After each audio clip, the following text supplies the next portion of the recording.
Hello. I have to pop off in a... Alright, welcome back to D&D. We've had a week off, so I hope you're all ready to get going again. No, never. Never? Oh, well, okay. We'll just go on without you. Alright, last time. The party reunited after spending 6 months apart, catching up on everything they'd been up to. Regis, the vampire friend of Neo's, summoned them all to the house in Rosendale they'd kindly let him stay in to explain all he'd discovered during that time with his research. Regis had come to the conclusion that Balsam was a creature known as a Warvenant, a vengeful spirit kept alive through a warlock pact. The pact makes a Warvenant very hard to kill. The party either needs to find and kill the patron responsible for the pact, or, as Regis suggested, find a way to sever the ties between them. Regis planned to send the party to the ethereal plane to slay one of two powerful creatures, an ether dragon or a spectatrice, capturing its essence to power a device to make the tethers of magic between Balsam and his patron physical so that they could be severed. The party spent some time researching the ethereal plane, learning the names of two islands where the targets could be found, the Graveyard of Wings and Eyes Island. Choosing the latter as their destination, the party set about gathering a rare item from the ethereal plane they would need for the plane shift spell. Stix utilised his growing relationship with Lord Motsigner to arrange to borrow an item from the Lord's expansive collection native to that plane. With Regis only able to send the party to the ethereal plane and not bring them back, the party contacted an old friend, Piper, a bard who'd learned the power to travel the planes and could bring them home again. And so, we pick things up the morning after all this has occurred. You're all enjoying a hearty breakfast made by your housekeeper, Chappie, and coming up with your plans and preparations for your travels. Is there anything anyone would like to look into, research, pick up, shop for, anything like that anyone would like to do before setting off? Any items you'd like to buy, preparations you'd like to make, conversations you'd like to have with anyone? Oh, there was definitely something that Piper wanted to get. So we've got the thing to get us there, and we've got the thing to get us there. We've got Piper. Anyone need any spell components or any such things? No. No. Do we have... I'm sure no one will die. They'll be fine. Ooh. If we've got Piper here, does how many things has Piper got attuned to him? Fuck all. I actually don't think anything. I know he had Dagger of Returning and the Deck of Illusions. Is that attuned? Don't believe the Deck of Illusions is an attuned item. I will just double check, but carry on. If you don't have the Ring of Spell Storing on, give it to Piper just for now, because it has Revivify in it. Do we really want to trust that asshole? I mean, if you want to wear it and take off your belt, get that beard gone. Oh no, I ain't giving him a belt. Oh dear God, no. Alright, yeah. I mean, to be fair, Piper has a lot of spells. Maybe he could put some like cool shit in it. I mean, we already have Revivify. We don't really want to waste that, so yeah. So, to confirm, the Deck of Illusions is not an attuned item. I just need to see if there's any spells fancy things for, like this, which needs small piece of polished marble. Yes. Can I get A miniature portal carved from ivory, a small piece of polished marble, and a tiny silver spoon, each worth at least 5 gold pieces. Please. What was that first one? A miniature portal carved from ivory. Oh, interesting. Yeah. Yes, those things would be easy to pick up, out there. A portal? Just a carved figurine of a portal. Oh. Yeah. Like a really small. No, it's like a statue portal. Okay. And I don't think there is anything else. Don't think I need anything else for anything else. Okay.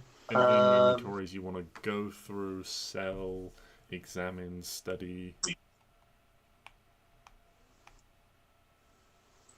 What the hell? Does Stix need anything? No, he's got fat. The essence flask is the thing given to you by Reese to capture the essence in. Oh, okay, cool. It's also double S. Yeah, it's fine. It's all the way over there. Oh man, I got so many spells now. Great. Fuck.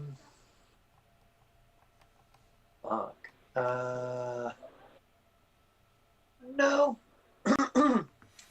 No, I think we're good. I think. Okay. As far as I'm aware.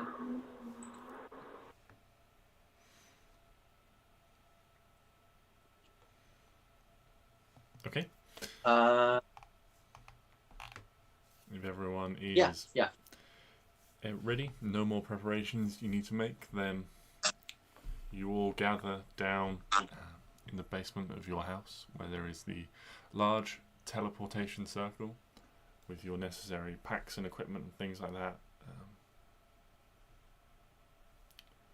Chappie as you're all making final preparations, Chappie comes down with a almost like still steaming trays. I have made you all food for the journey. And you can see he's made like a plate of cookies for you to take with you. I love him so much. Oh, he's so precious. I don't Thank want you, to Sir take Robot. him with us, but I just want to take him everywhere we go. Piper can't turn into Chappie, can he? Pardon? Yeah. Piper can't turn himself into Chappie, can he? What are the limitations on Piper's transformation? They need the same basic. Then actually, you can change your appearance and voice. You can determine the specifics of the changes, including your coloration, hair length, sex. You can also adjust your height and weight, but not so much as your size changes. You can make yourself appear as a member of another race, though none of your game statistics change. You can duplicate the appearance of a creature you've never seen. You must adopt a form that has the same basic arrangement of limbs that you have. Your clothing and equipment aren't changed, but it's straight. You stay in the new form until you use your action to revert into the new form or until you die. You could potentially mimic a Warforged in this instance. Interesting. It wouldn't be an Keep that one exact, because Chappie is not a humanoid creature technically. They are a sentient coil of wire, essentially, which you notice whenever Chappie's doing things around the kitchen. Often, rather than moving, the arm will narrow and lengthen as this like wire sort of spools out and sort of grabs something from the other side. A bit like Mr. Fantastic with stretchy limbs. Yeah, I don't know why I was imagining. For a minute there, when we sat down, I kind of forgot that, and I was imagining Ben from Treasure Planet. Any of you guys get that reference? But, yeah. Anyway, moving on. Let's go. Are you okay over there? So, you make your final preparations. Regis comes down to see you all off. wherever it is you decide to go. I would not advise staying too long if you can help it. Good luck to you, and if you need anything, then well, I'm not sure how you'll get hold of us, but I can do that. Perfect. Well, if you need anything, then do contact us, and he gestures to Matilda, who's there as well. As we will do what we can. In the meantime, I will continue my research with Matilda's help. I'm sure we will make fine progress. Indeed. Bon voyage. And with that, I will hand it over to you, Piper, to describe how your plane shift spell looks to you. I think Piper just sort of gets everyone, because everyone has to stand in a circle and hold each other's hands. So basically Piper says, okay, we all get to stand in a circle, hold each other's hands. Now, do after me. First, you put your right foot in, then your right foot out, and then you hop on your left foot, and right foot in, right foot out, and then we just do that over and over, and while I do the spell, right? Everyone ready? It's more like a jig, like Irish line dancing, or like gnomish line dancing. Ever heard of that one? It's like that. Sadly, I don't make the rules. This is just how it works. Oh, Arwen does not do this. If you don't do it, the spell won't work, and we won't make it to the plane. Come on.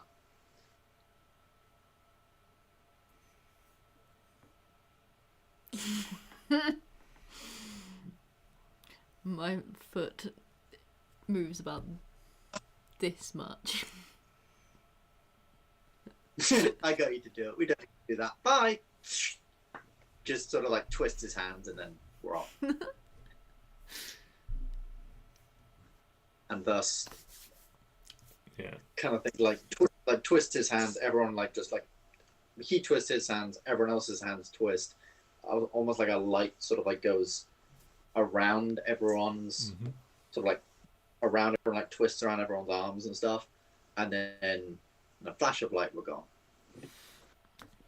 And in that flash of light, you all lurch through this seemingly prismatic void.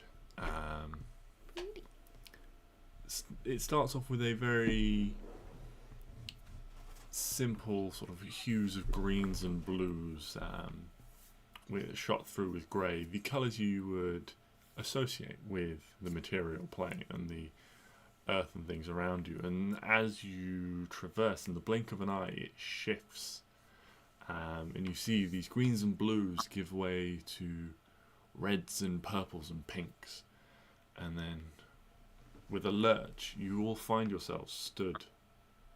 Well, you're not quite sure where you're stood, because as you glance around, the overwhelming sense that you get is this pale, permeating mist that limits your vision all around you.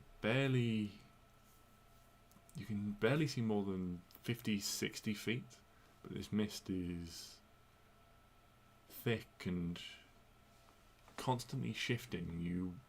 Hard to keep your gaze in one place as the mist slowly turns and tumbles, seemingly without breeze or source, as if something has just waved a hand through it. It swells and tumbles, coiling and undulating over the ground, and you find yourself stood on this soft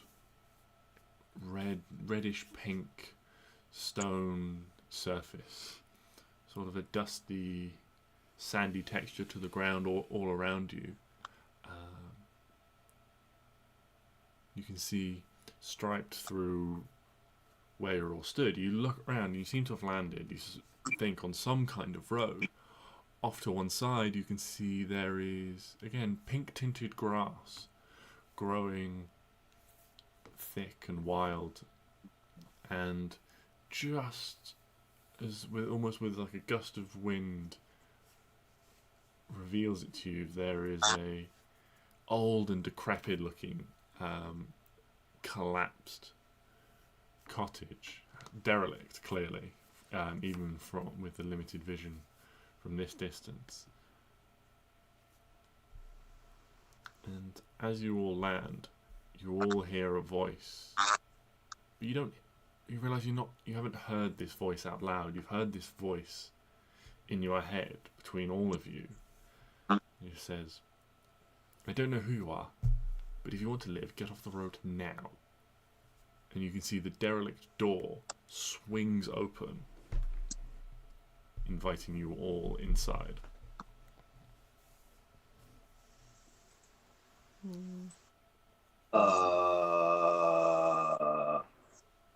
Can we make some kind of perception check to quickly further investigate the door?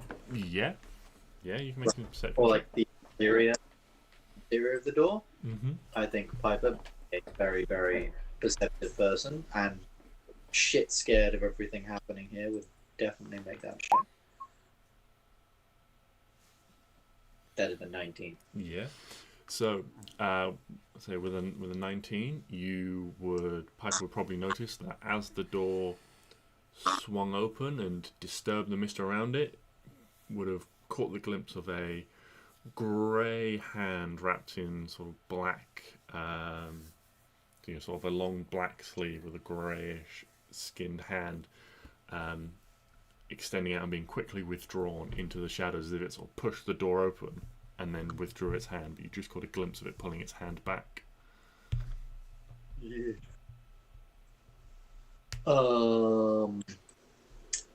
What's everyone doing? I think we should go. No. Yes, Stix is happy to go. Piper is shitting himself. So, sort of like, let's all you guys go in first, and we'll proceed to go in live. Okay, yeah, you all swiftly make your way in, and as you make your way into this dim interior, as the last of you makes your way inside, the door just swings shut behind you, and those of you with dark vision in the dim light of this derelict building can see this is a simple building, probably not more than 20 by 30 feet. This would have been a small one-roomed cottage. There are scraps of broken furniture across the stone floor, as well as a fireplace, an empty fireplace on one side, and a few broken windows. But the creature that awaits you is of a very different kind. As you step in, you can see they have pale grey skin, completely bald head, and 4 distinct tentacles distend from their face. No, that's not what I thought was going to happen. Swords drawn, everything fucking drawn. Piper draws the sword but gets behind Stix. Stix, shield out, sword drawn. Hello?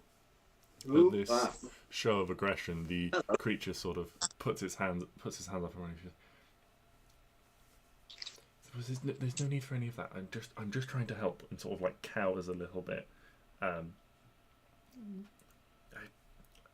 don't know who any of you are, but I didn't want you to get spotted by any of them, and gestures out the window.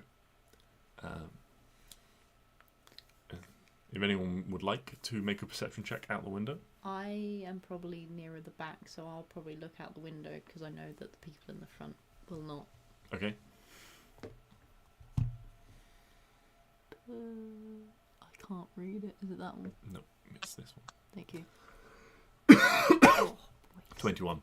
Arwen, as you turn to look out the window, you can see just approaching again through this mist. They are close to the cottage now, but you can see there are 4 individuals walking along, and then you realise they're not walking, they're almost gliding over, their feet not disturbing the ground in any way, but they are identical, grey skin with 4 tentacles hanging from their mouth, to this figure you've just seen. However, these are much taller, more powerfully built. You can see they wear fine armour. They all have sword hilts at their belt. And they move, even though they're not walking, you can tell there is almost like a strut and arrogance to the way they glide across the ground. And as you look over to the window, this figure's like, see what I mean? Just please don't hurt me. I just don't want anything to happen to anyone else. What do you mean, anyone else? There was supposed to be more people, but I don't think any of them made it. I'm all on my own, and I don't really know where I'm going. Please don't hurt me. Are you trying to get out of here as well?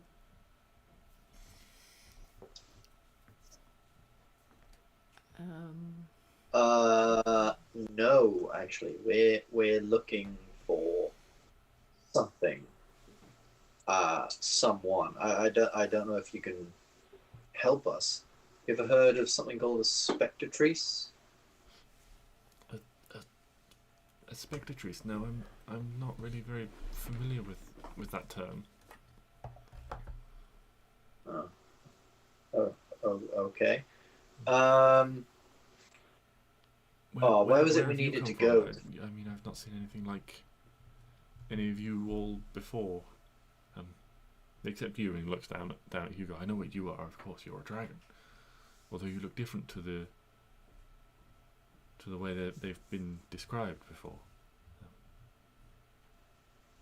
He sort of almost motions to reach out to Hugo, and then like thinks better of it. It's like, you look a bit more solid than the way the stories tell them.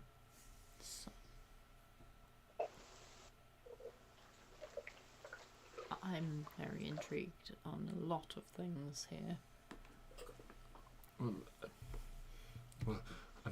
Well, I grew up on stories of dragons that were great creatures of the land, made of mist and smoke, and they would float around, through the mists and the skies on great sort of misty, shadowy wings. But this one looks, well, as I said, solid. Yeah, he's got, flesh. Yes, it's described as being more sort of, what's the word? Fluid. Yes, floaty is a good word. They would travel, they could move through things, I imagine. No disrespect, but you would just bounce off them if you walked into something. You good little bounce. Yes, indeed. Yes. Well, I can see you're all uneasy. I assure you, I don't want to hurt anyone. I just. My name is Barnath. Hello, Barna. Who please, who are all of you?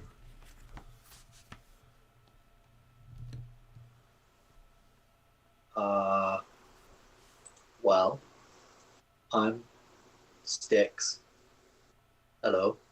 Apologies for the rude interruption. We're usually a lot more polite than this, but you'll have to forgive us. This is a strange new place, and we don't really know what the inhabitants will be here, who to trust and whatnot.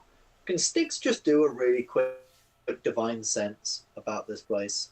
Yeah. Just to quickly get a feel for, this guy and everything. So, Fae, doing a return, Celestial, Fiend, or Undead. Anything 60 feet?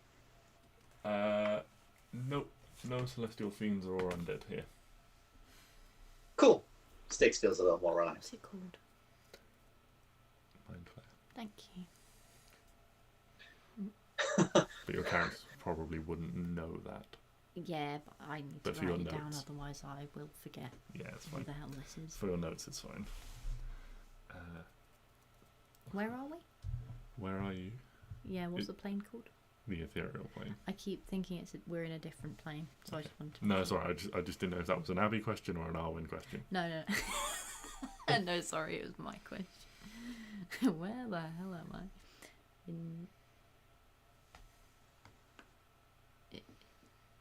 Oh, okay, yeah.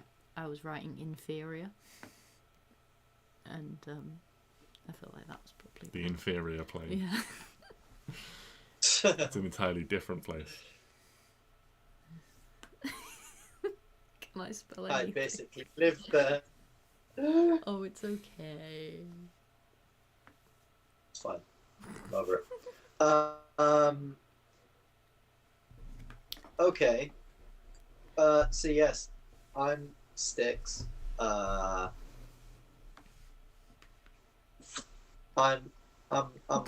Piper. Hello.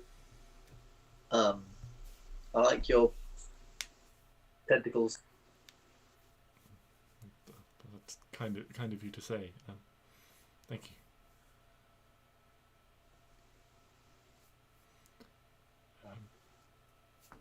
Well, if you're not, I mean, I didn't necessarily see you arrive, but I did sort of sense your sudden appearance. How is it you come to be in such a horrid place as this? That would be me. Hello, I cast a spell, and now we're here. We're here, sadly, looking for a what he said earlier on. It now dawns on me as Piper, I forgot to ask why we're here for one of those things. That probably would have been a good idea. I just blindly said yes. Probably not great. Yeah, probably not very good, is it? No, probably not good. So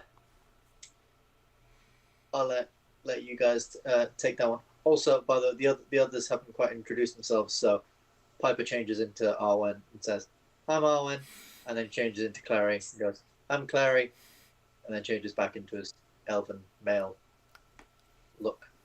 And this is Hugo, you meanie who doesn't think he's included. I can't change into a little dragon. I was you didn't give me time to do that one.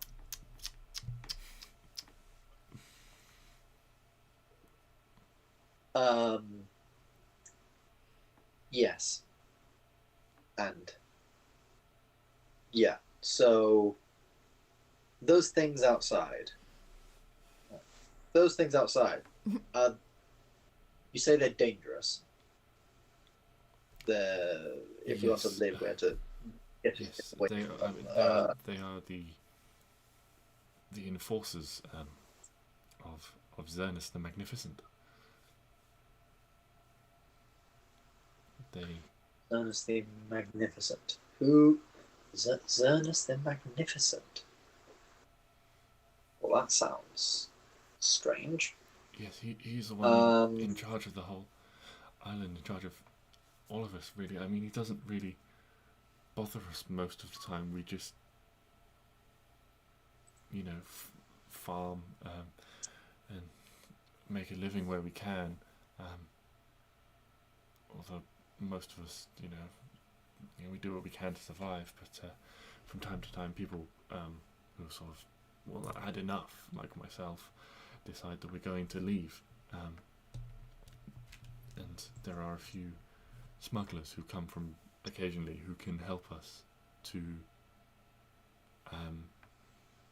get out occasionally, but they're it can be a bit expensive, so most people sort of end up working for them for a time, but I don't mind it anywhere really. It's sort of better than here if I can get a decent living.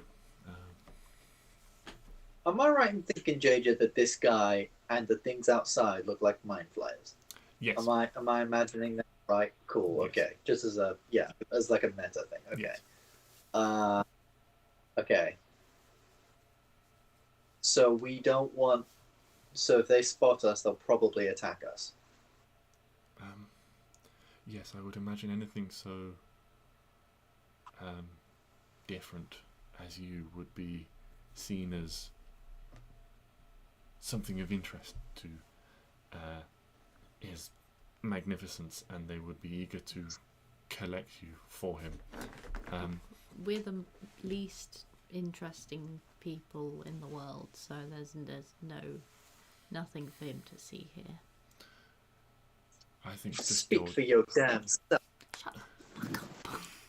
Well, I think just your difference from most other people here, unless you were brought here by one of Xenus's experiments yourself, then in which case you probably know more about him than I do. Experiment? So,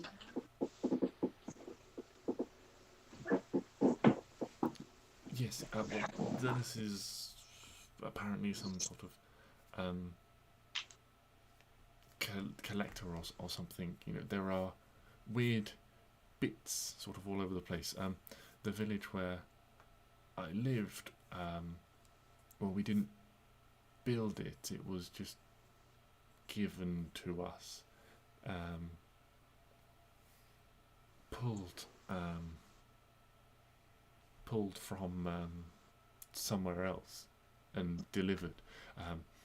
And apparently the unfortunate original inhabitants were consumed by the enforcers. We were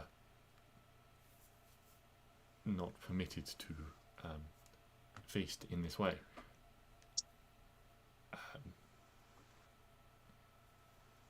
We were allowed to feed off the livestock, as we are permitted to do, and most of us around here, we farm and things like that, and the cattle and crops, well, we have something of a unique dietary requirement.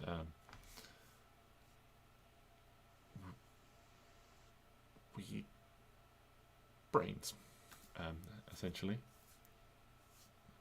swords immediately back out again. Arwen is looking for Please pipe. every exit possible. Well, Yeah. immediately he's like cowers. It's like, I mean, I don't mean any ill intent. It's just sort of, while we can survive off other things, it is the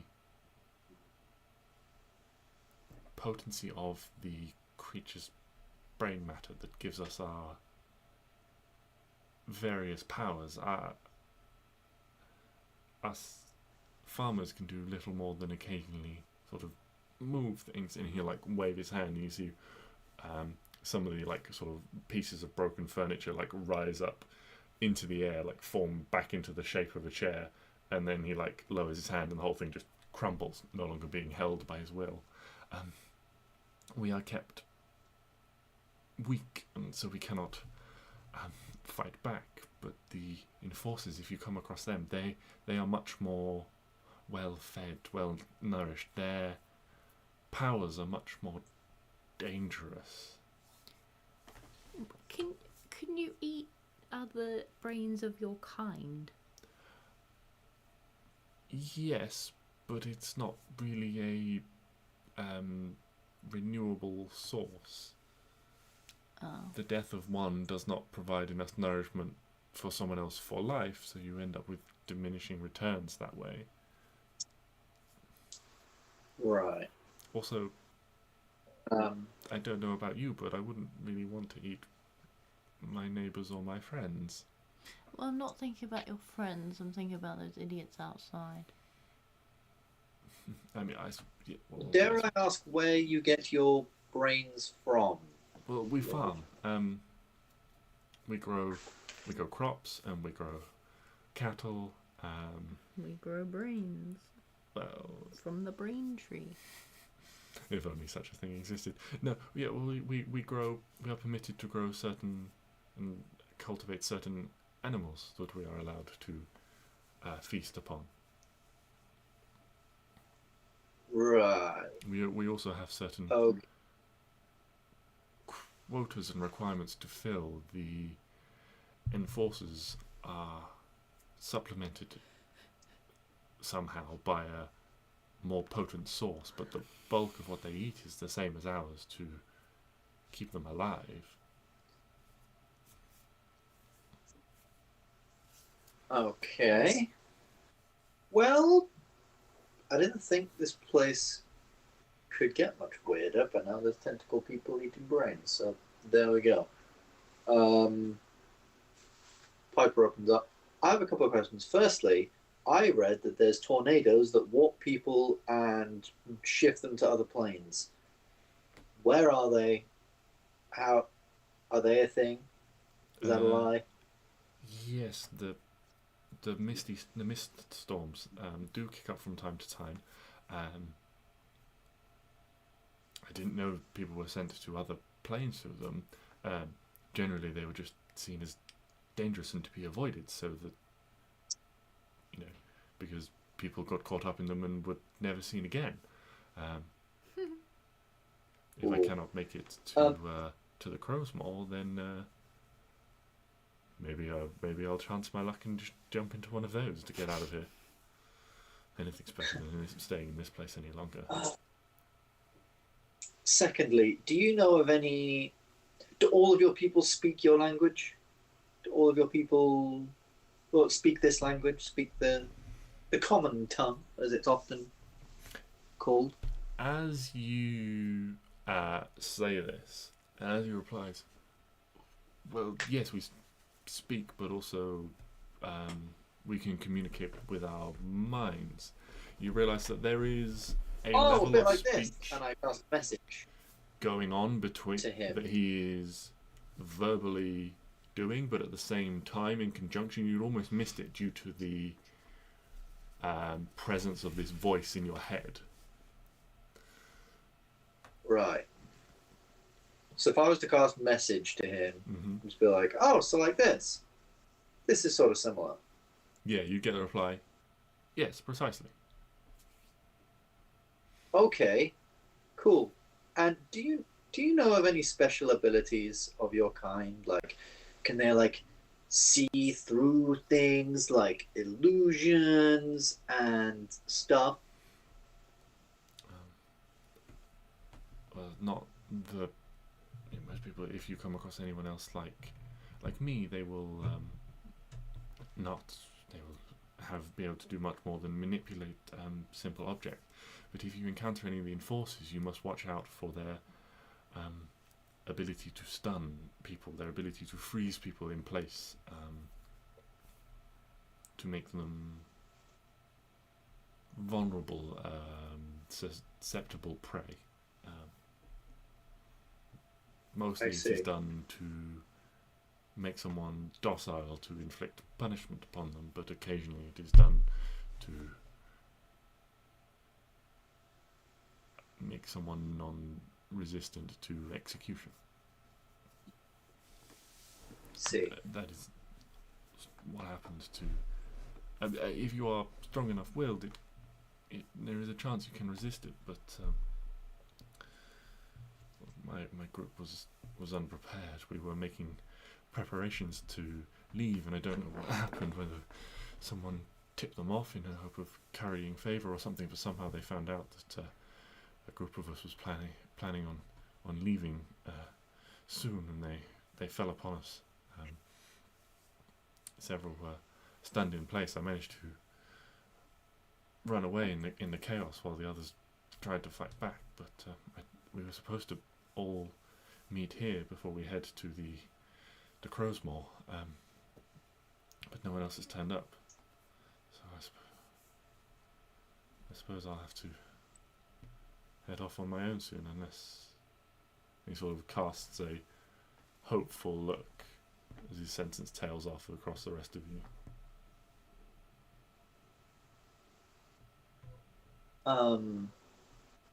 Okay. Where? Piper opens up. Sorry, Karen. I have a plan. I have an idea. Mm. So I've got this spell. It can make us all look like or seem like other things. Like I can, but like clothes and everything. It's called seeming. It's a fun little spell. Used it with my new troop, which ended up failing absolutely terribly. I tried to make us all look like Fae, but it turns out you can't really make dwarves act like Fae, as most want them to look like Fae. Anyway, yeah. So yeah, it's this spell. I can do it. I can make us all look like enforcers, then we can just walk on out of here. And then if we need to say anything, I can just do a little messagey message.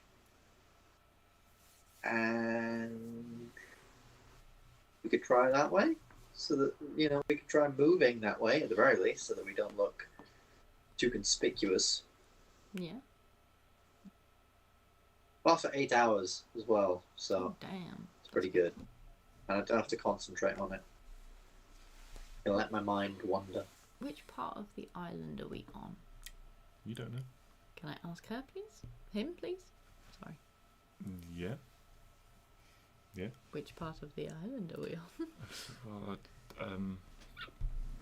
we're somewhat near the to the north.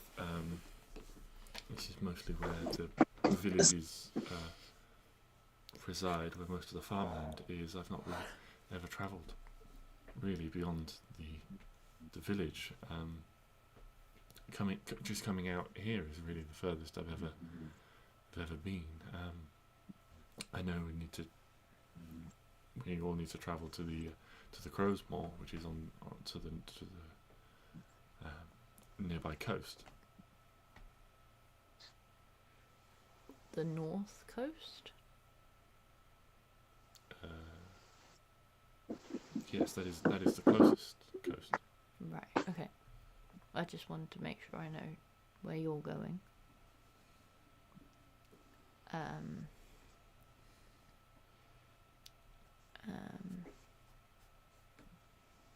What are they called? I've forgotten all the words.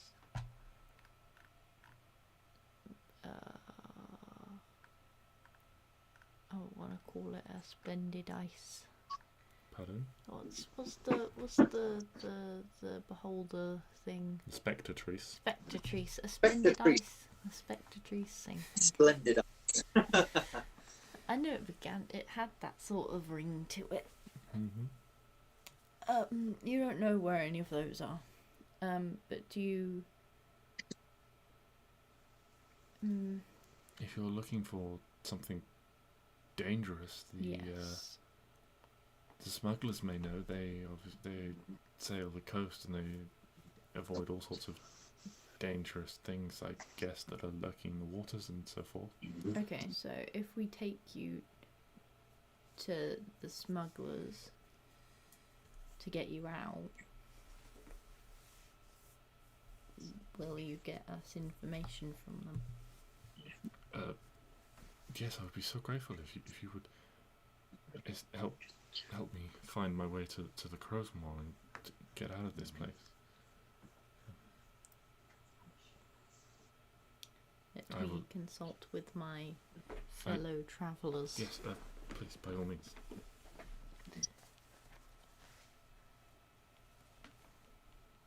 Right, boys and girls, theys and thems. What are we thinking? I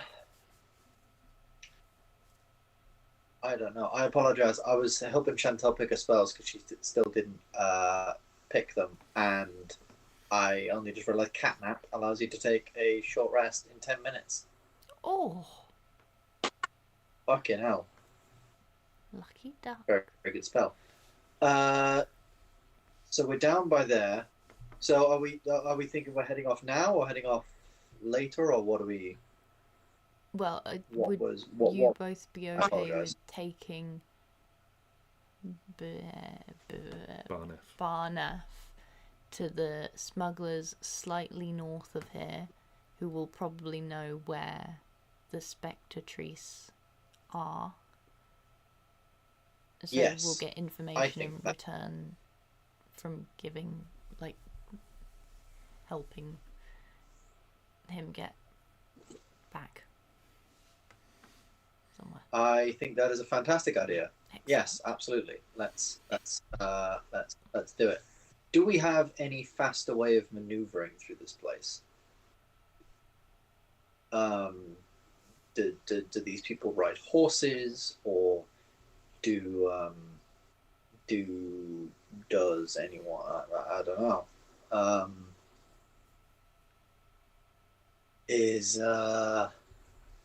Do any of these people like ride horses or like carts or anything like that? Well, there are various animals that we farm and things. They're not very swift, but they are strong. We use them to pull wagons and things like that, and stuff. But they are relatively slow. What do the Okay, we're better off walking. enforcing people use? They just their own powers, I believe. Ah, Oh shit. So do you think if we turned into someone and started walking around, would that be like really noticeable? Probably, possibly. I'm not sure. I mean, they do. I mean, maybe we just look like intimidating regular. when they, like, glide around, but I do believe that's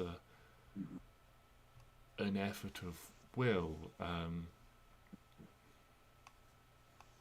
So it wouldn't. Do we be- think it would be?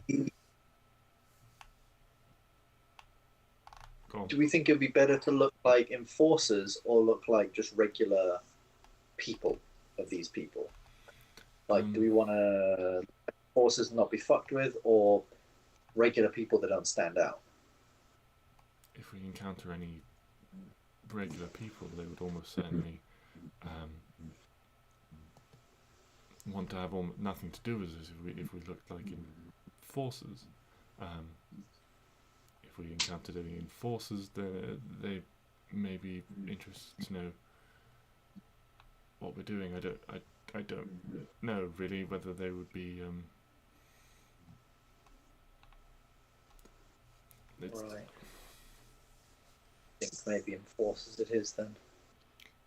Okay. Are you ready to go now? Is it morning? Is it evening here? Are you with the... Yeah, I mean, if you like, you can make a survival check to see what you can determine about the time of day. I will Stix make that as he is the one. Have the hat on. Plus 11 in survival though, a little bit.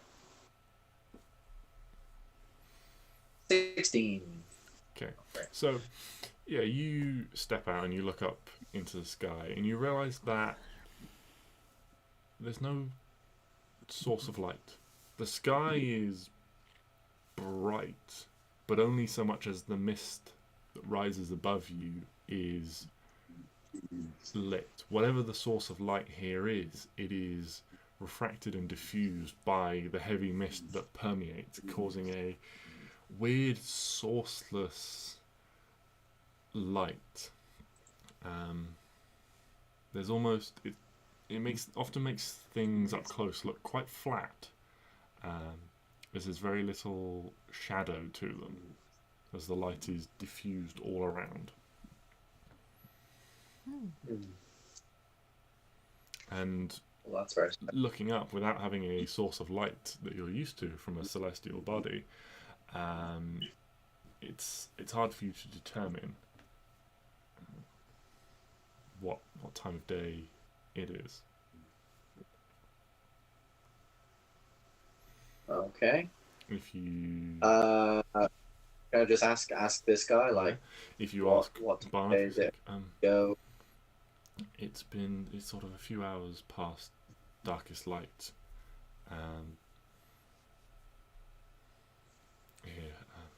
Okay. You know, we were supposed to meet yesterday, and I waited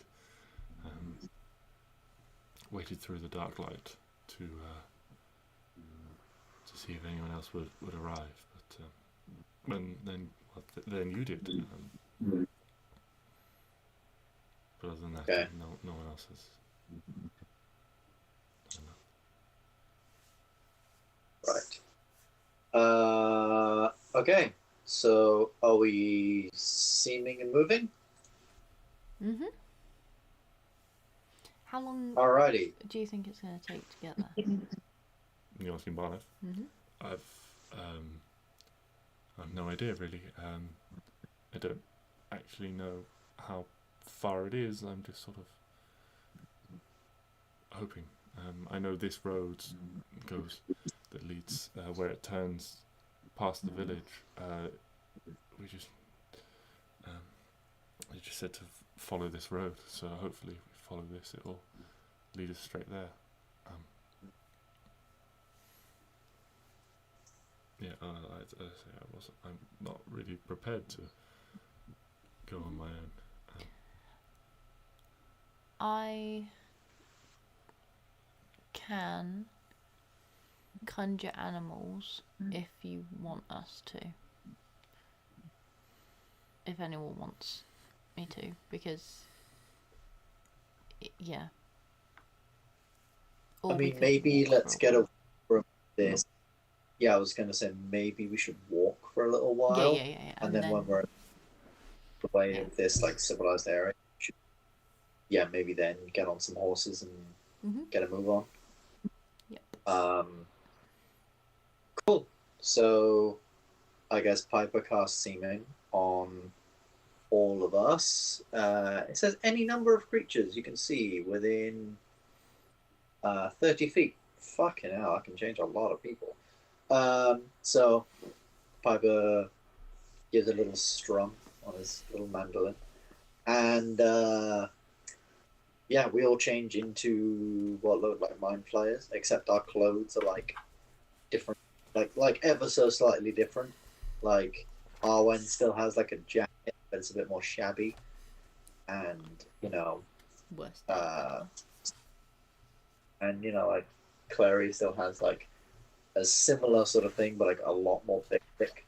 And he's still got like a long like jacket on, but a bit more shabby. Oh wait, no, we're enforcers. No, sorry, I make us look like the enforcers outside. God, duh. Yeah, I make us look like the enforcers outside with whatever arms and armor that we saw upon them. Okay. At the very least, armor, if they had any armor or robes or whatever. Okay. What are you doing about Hugo? I can put Hugo, my little box. That's only if he goes unconscious. Oh yeah, it is. You'd have to beat him unconscious No, to do that, don't and you wouldn't. dare Arwen wouldn't. say things like that. Yeah, exactly. I wouldn't do that. So. And she'd care I've- even thought about it. I have a plan for Hugo. Or at least Piper has a plan for Hugo. Okay. Piper goes up to little Hugo and says, "Can I pet him? Am I good to pet him, Owen?" No. Unless you tell me what you're gonna do. Oh, I'm gonna make him invisible. Oh. Yeah, sure. Sweet. Give him a little stroke on the back of the neck, and I make him invisible. Okay. Hugo is invisible. He's only invisible for 1 hour, so as soon as I start thinking that the hour's going to come up, I'm going to have to pen him again and make him uninvisible. Well, make him invisible again. I cast the invisibility so I can see my boy. Owen is the mother that has separation anxiety. You know, that's probably a really good idea, because otherwise, fuck knows where he'd be. Oh yeah, it is. Oh, when the next Cool. hour comes up, I'll do the invisibility because I get one lot of it for free. Didn't you? Yeah, look. Oh, really? Where did you get that from? I don't know. Nice. I don't know. I just write it down. It's on my sheet, so fuck it, I've got it. Yeah. I also get 1 free meteor swarm a day, did you not know? I actually get 1 free wish, JJ, a day. Oh, okay, and I cool. wish to leave this place filled with mind flares and bomb. I'm scared. Cool. So we all look like enforcers.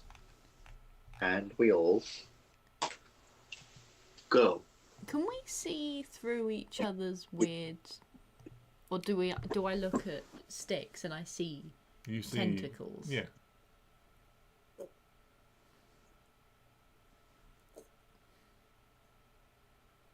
Oh my god, my boy is gonna see me with tentacles. This is the worst day of my life. I hate Yeah, but you it. don't look like you. So, But what if he's scared? he's intelligent enough to understand. Okay.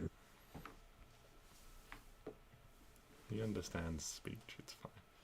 So, thus transfigured this way, Mm-hmm. you all set out again. And so, this is where we enter a bit of a skill challenge. Mm-hmm. As you guys start following this road, your vision is never more than about 150 feet. You can see, but sometimes it's closer. Going as little as maybe sort of 30 feet or so, but generally it averages around 60 feet that you think you can see, as the mist sort of shifts and undulates, and as you move through it. And so yes, we enter this little bit of a skill challenge of how you guys are going to continue to navigate and find what it is you are looking for. You know, it is a place called the Crow's Maw. Mm-hmm. Mm-hmm. Fun. I've got my 2 already. Can Piper do a performance check to try and, not only for himself, but for everyone else, to try and act better as these enforcers?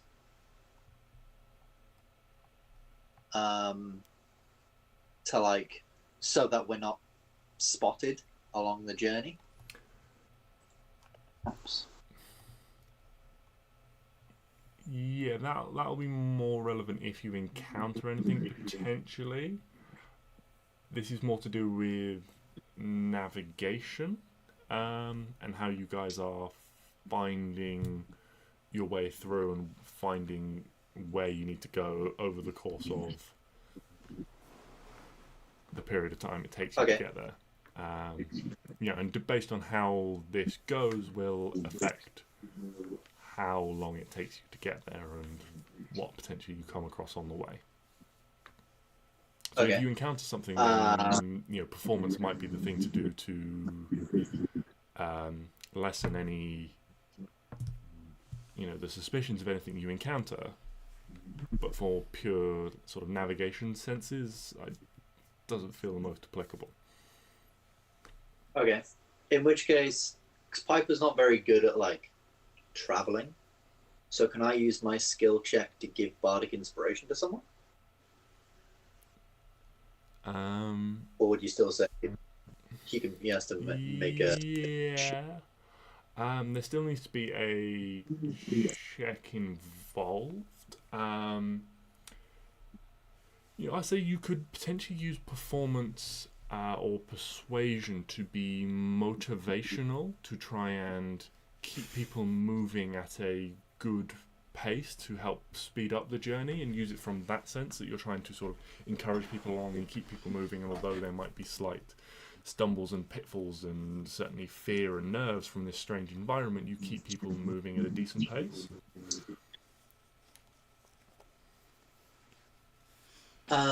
Yeah, sure.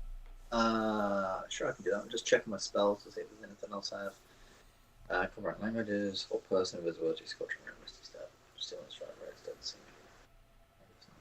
I don't think I have any good perception, performance, intimidation, insight. Apparently, I have pretty good insight. Athletics, acrobatics. Yeah, sure. I'll roll a. Would you rather persuasion or performance? It's up to you. Well, then I'm going to go with performance for the plus 15, of course. Oh, bloody hell. 30. 30. Yeah. So although everyone is nervous around this, and those of you with a high passive insight would have certainly picked up on Piper's nervousness beforehand and since arriving. But as you set out on this journey, this perceived nervousness and anxiety seems to just melt away, and his calm, cool confidence that he exudes just seems to wash over you, leaking into all of your minds and just soothing out any of those fears and worries you had. And you find yourself thinking, almost subconsciously, if Piper was that scared and he now seems relaxed about this, maybe this will be alright. And you're encouraged. He has cheerful banter back and forth as you go about the journey, and it keeps everyone's spirits lifted and stops everyone worrying too much. It's all a performance. It's all a fake. Underneath his mind flare disguise, he's like...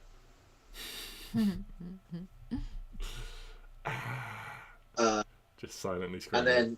And then unless Arwen, you were going to do survival or anything like that, I have like a plus 11. Oh, so yeah, you do it. That's fine. I was going to roll survival for him. 31. Get out. Yeah. So Stix very quickly gets a good lay of the land, and quickly sort of gets down, and the environment you are moving through does not lend itself much to easy direction, but Stix quickly picks up on the various signs and things like that, finding continuing to follow the signs of the road and making good use of the natural sort of layout. Any sort of water tributaries and things you come across, you can use to guide you towards the direction of the sea. Stix being in tune with nature and the animals around. Sweet. That's me. Who else? We all have to do one, don't we? You need a certain number of successes.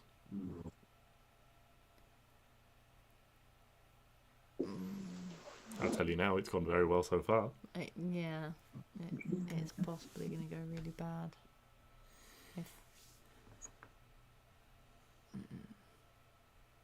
I mean, the worst thing you can do is nothing. Yeah, no, I know. And provide no help. I know. I'm just working out. Insight is more like people, isn't it? Generally, yes. It's about reading people. You can use insight in other ways. Can I use insight on like the way the animals move and the way the grass grows and all that? That would again be more survival nature, like what Stix has done. You could use nature to try and... My nature's worse than my... you can use the same skill. You can use survival. It does make it harder when you double up on the same skill. Oh. I should have done it first. I didn't know we could double up. Oh, damn. Okay. Is that for every time we can do that? We can double up. So when we do skill checks, can we... I might say no, but most times yes. Okay. Depends on the situation. But generally yes. Can you tell us when we can? I will try to, yes. Thank you. Okay.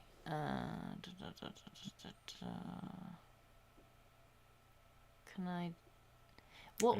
You can use spells, you can use skills. You know, this is an opportunity to use things in abstract ways that don't necessarily conform 100%. No, you don't have to use a spell word for word, but you can use the essence of a spell to try and help.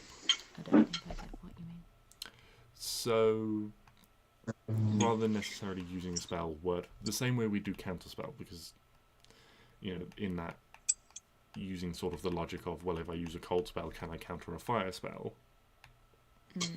You know, the rules don't say you can do that, but there is a thematic relevance to something like that. Oh, okay. Yeah. You know, so...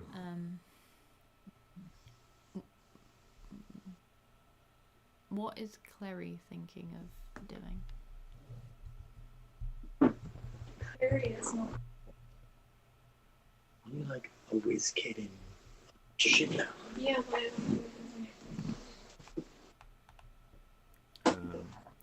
you know, for example, something maybe abstract might be something like a use of polymorph or your wild shape to turn into something that can maybe get a better view of the situation. You might have something that enables you to have less obscured vision.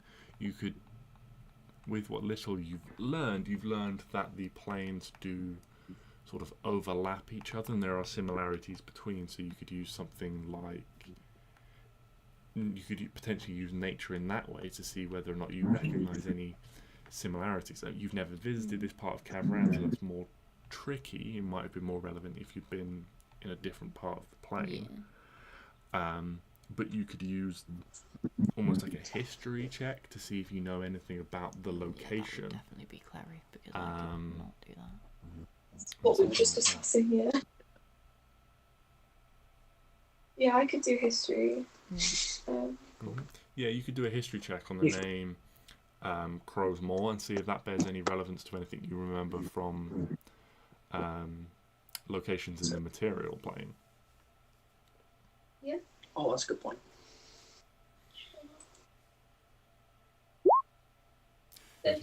Yeah, so Klari, as part of your research, you did a lot of looking up of various locations and things like that. And one of the things, the small sort of obscure pieces of information that has stuck out to you is to the north of Slakesmouth, on Vellamore Island, there is a fort which is called the Eagle's Nest.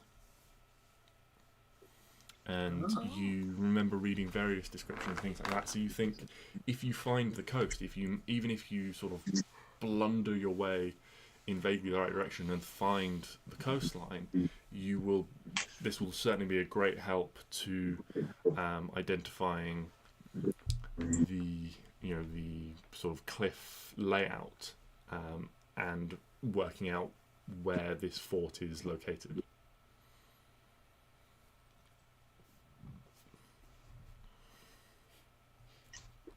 Is there any plants around? Yeah, there are plants, there are trees. Again, all of them have this sort of weird, strange, like pinkish hue to them that permeates the environment.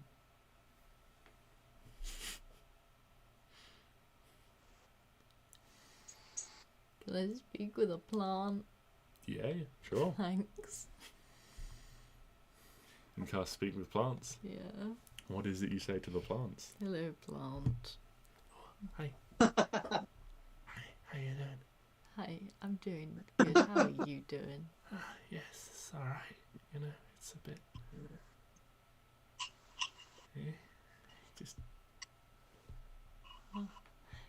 Have you seen any people come by here looking for, what was it called?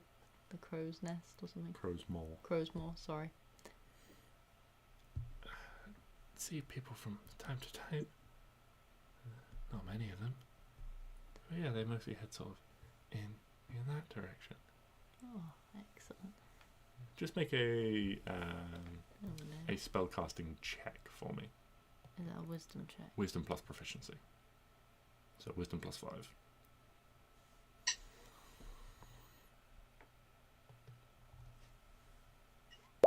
20. Unnatural 20. Well done. So yeah, you know that you hear almost like this chorus of Plus 5. because of your proficiency bonus. Oh, okay, sorry, yeah, sorry. I mean, I'll take it away if you want. No, I just Yeah. didn't. So you hear this sort of chorus, and for a little while as you're walking. How long does this spell last?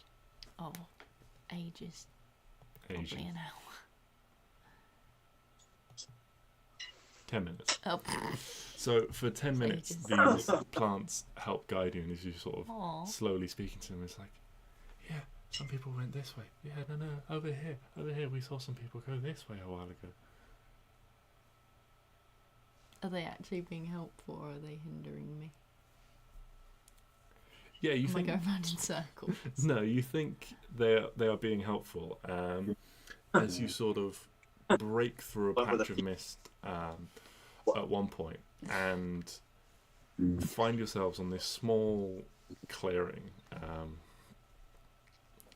on top of a quite high looking cliff. You can see there is this just sort of disappearing expanse down below you. You can't see the bottom of the cliff. It is all shrouded in the ethereal mist.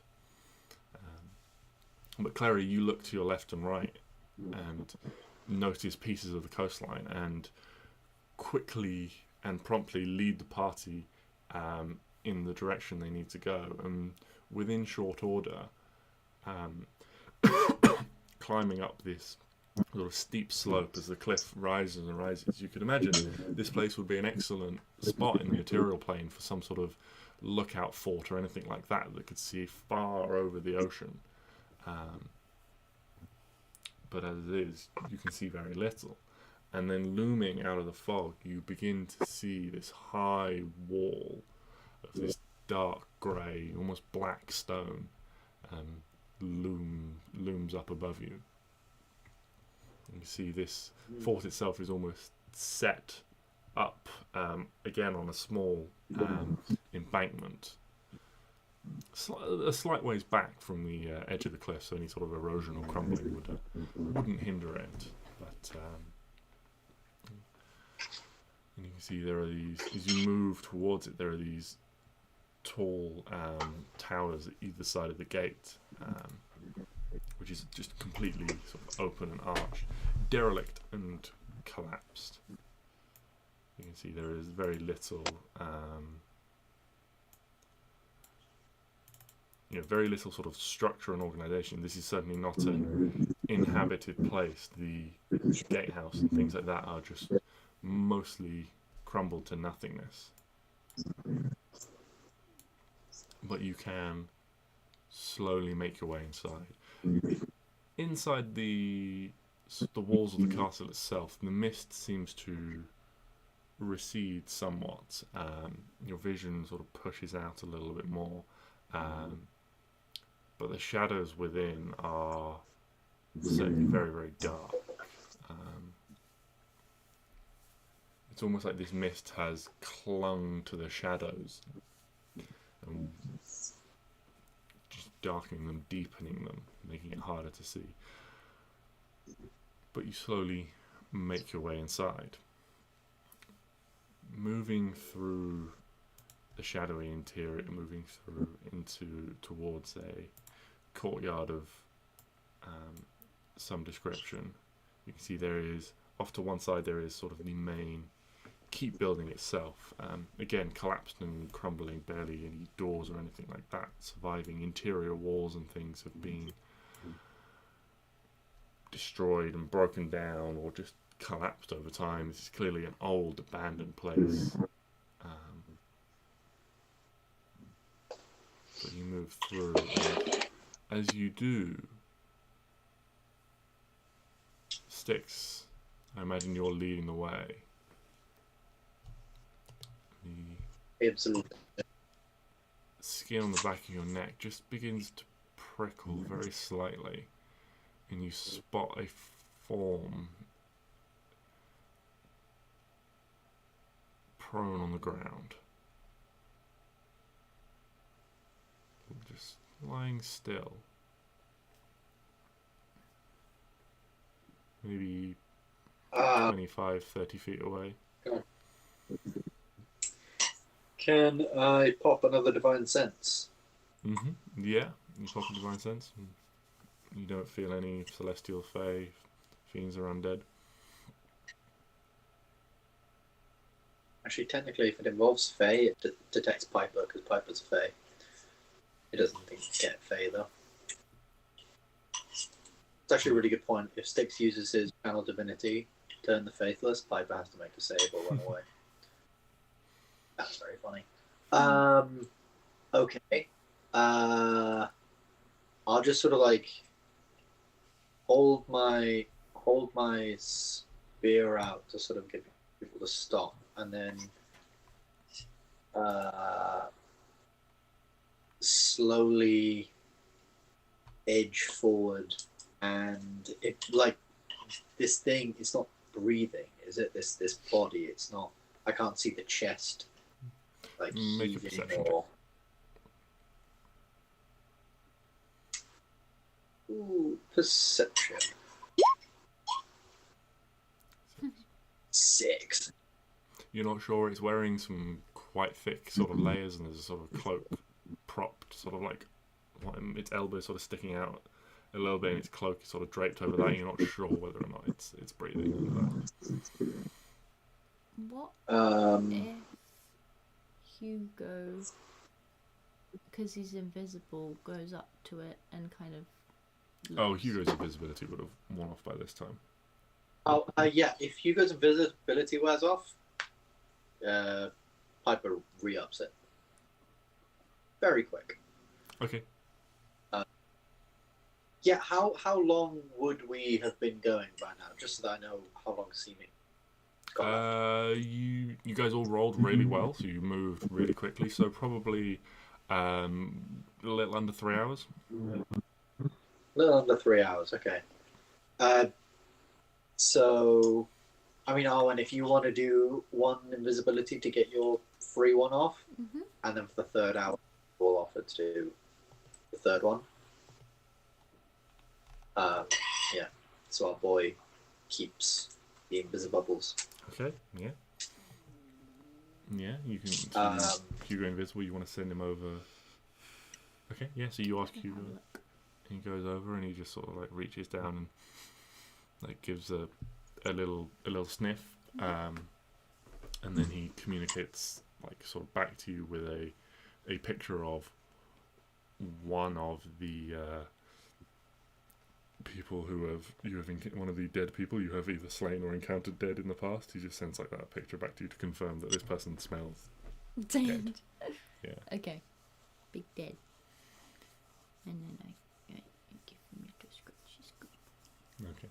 You sort of like put your hand out, like feeling into the void. He knows. And then he like comes over and you just feel him like bump against your hand. Nice little pig. Reach under his chin and give him the good scritches. For my good boy. Okay, dead. Yeah, dead thing. Keep a wide berth, people. But yeah, definitely keep an eye out. I don't trust it. If this thing, is there any? Can Stix perhaps make some kind of check now that we've confirmed it's dead? Can Stix sort of like get a little bit closer, and perhaps check for any wounds, any way? How close are you getting? Are you going to get hands on, or? Well, yeah, Stix doesn't have great wisdom or intelligence, and he's done his divine sense, so he knows it's not undead. So, yeah, he'll get fairly close. Okay. And like using like maybe like the tip of his spear, just sort of like push the body over a little bit so that he can see check for any wounds and things like that. You probably won't touch it physically. You'll probably use the end of his spear to just Yeah. tip. Yeah, so this first one is positioned reasonably near the entrance. You can see has been killed with a single stab wound all the way through. They're wearing light light armor, but it's in a dark coloured leather, and you can see that there is a singular puncture wound through the back of the cloak and back of the leather armor, and bursting out the front itself. Where they've fallen, as you sort of pull back the cloak, you can see that the dark stain their blood has made on the sort of mossy stone beneath them, which was concealed by where the cloak had fallen and covered it up. And as you sort of lift the cloak, it's stiff and heavy with dried blood, almost sort of turns over like a board as you flick it over with your spear. Is there any indication of what kind of thing? Is this like a big hole that's worrying, or is this like this to you, Stix, looks like a blade wound. Okay. You recognise the signature signs of a sword blade or something like that. I've made 5 of these in the last week. Yeah, I'll relay that info and call out that we could be facing bladed combatants if things turn ugly. You say They're not using their mind. Pardon? You say ugly, I say fun. Okay. Ugly. Fun. Ugly. Fun. Yeah. Woo. Fighting. Cool. So, I guess push on into this place. Okay, you carry on a little deeper, and you, moving carefully and slowly, you spot another figure lying on the ground. Oh, these guys are busy. This one, as you walk up to it, looks much the same, but this one you can see seems to have put up some sort of resistance against whatever they were against. They have multiple shallow wounds across them. Jesus. And you can see there is sort of dark greyish, almost black sort of discoloration around their temples or something, as if they took some sort of blow to the side of the head. Ouch. I have 2 questions. Yes. 1, are these people mind flayers? Yes, they are. Okay, and 2, what kind of weapons were the enforcers holding? / what weapons do the not traffickers, what are they called? Smugglers use? So if you search the bodies, you can find an array of sort of small basic weaponry, like daggers and a short sword. So these are the smugglers? You suspect this is a smuggler based on how they're dressed. Okay. Next to the first one, you can see that there is a sort of propped up next to the rock that they would potentially have been sat on. You suspect there is a quiver full of arrows and a broken bow. And the other one has several daggers and things like that. This is all you found on those individuals so far. The enforcers, you remember seeing them all having sword hilts protruding from their belts. Okay, so the enforcers killed the smugglers. Excellent. So we're thinking the enforcers are here in this smuggling place then? Probably. Fuck! I'll relay that back to Baal? 4? Barnef. Barnash. I was getting Bals. Yeah, Barnash. I would write. I'm just gonna call him Barney. Just gonna call him Barney. You know what? Is that I alright, like that. Barney? Barney. Can I call you Barney? I like Barney. Not gone by. I've not really gone by Barney before. What do you normally go by? Barnef, my name. Oh, you don't have like a short version? No. Like we call him Twig. Wait, call who Twig? Twig is the same. It's the same amount of letters. Yeah, but And a twig the is same- smaller than a stick. Well, that's just offensive. Nothing Twig about Stix. He's It's that Stix. it's short for Although- sticks. Uh, It's short for sticks. You've got to forgive Arwen, she can't read, so. to be fair, Piper would laugh. Stix Thank isn't you. impressed, but Piper. Good. Well, you're wearing the Piper hat, so please laugh at my jokes. Thank you. I'm going to use that. When we finish this, I'm going to make a mighty ballad, and everyone shall know the tale of Arwen, Klari, Piper, Barney, and Twig. Not even twigs. Twig. My next character is so being called Twig. It's a cute name.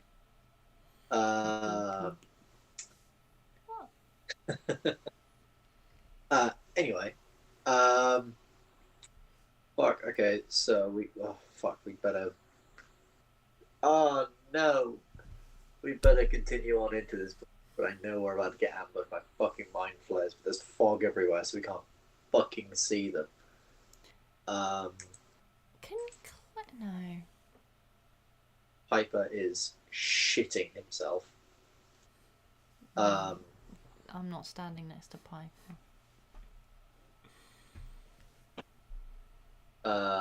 Scotch remitted to full person invisibility. Can Klari see through the fog? I feel like she had something, like for good vision or something. She has that can help us see through like darkness. But that's about it. What, the I goggles? think. I don't know. See through fog? I don't think so. No. Just got good dark vision. Yeah. Is No such thing fog as fog. dark? No, fog is obscuring. Are you sure it's not dark fog? It's pretty dark in the shadows. Well, at least Klari can fly.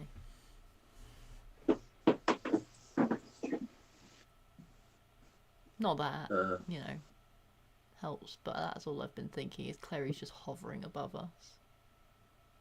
Just like a flying squirrel. You guys have been travelling through the main part of the day, so it's not quite been not been dark enough for Klari to fly at this point in time. In some of the deep shadows near the walls and things, it's certainly dark enough for Klari to fly. And you imagine that potentially, as whatever the source of, if the source of light is a sun and it dips the way a sun would, that it certainly would be dark enough for Klari to fly around as a bat with a big old bat cape. On the bright side, this fog can't hurt us.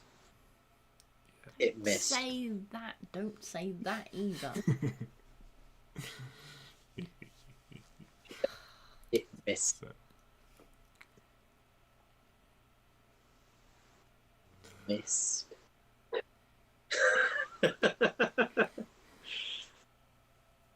it's okay. Ben's jokes can't hurt you from here. I cast Misty Step. They're painful though. They're so painful. Continuing in. Mm-hmm. As you continue deeper inside and the shadows from the walls lengthen over you, you spot two more figures lying on the ground. This one looks... Well, these both look different. At first glance, you can immediately see one of these is the armed and armoured figure of an enforcer. And next to them is the body of an individual dressed in common clothes, not armed or armoured in any way.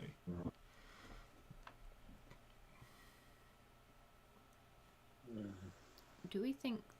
Are we looking like ourselves again? No, this thing lasts for 8 hours. Do you think we should look like ourselves? Just in case we do come across the smugglers so they don't try and shoot us immediately. You know what? That's actually a pretty good idea. Can I, if I drop it, can I get it back again, just in case you make each person? Spell lasts for the duration unless you use your action to dismiss. Changes wrought by the spell. Fail to hold up to physical inspection, for example, blah, blah, blah, blah, blah. If you use a spell to appear thinner than you are, blah, blah, blah, because you can use his action to target. Blah, blah, blah. Yeah, I can dismiss it if I want to, but then that person can't get it back again.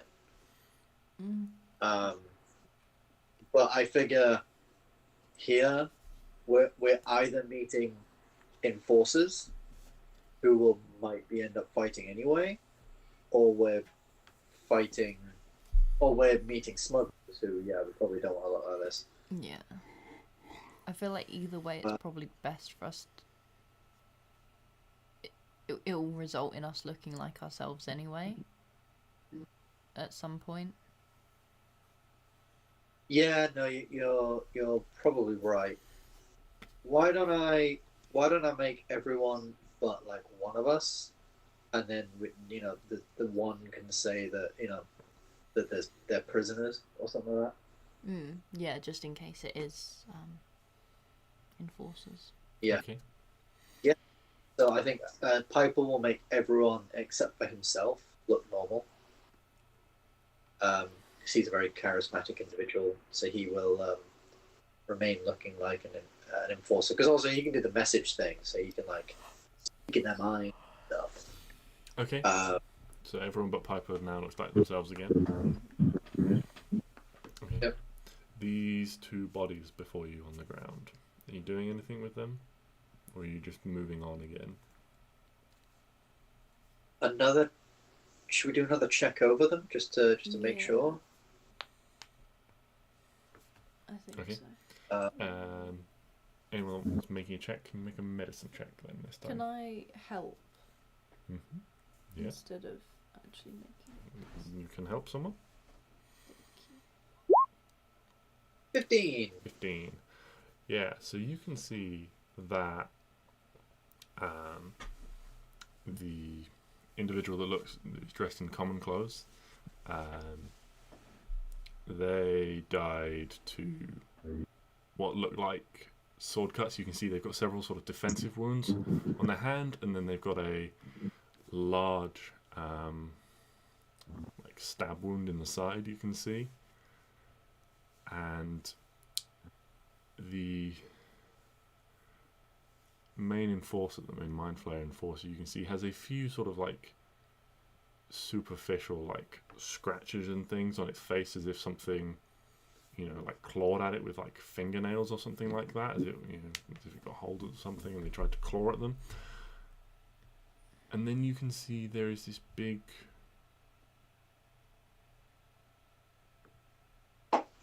sort of crushed section to their leg, like something heavy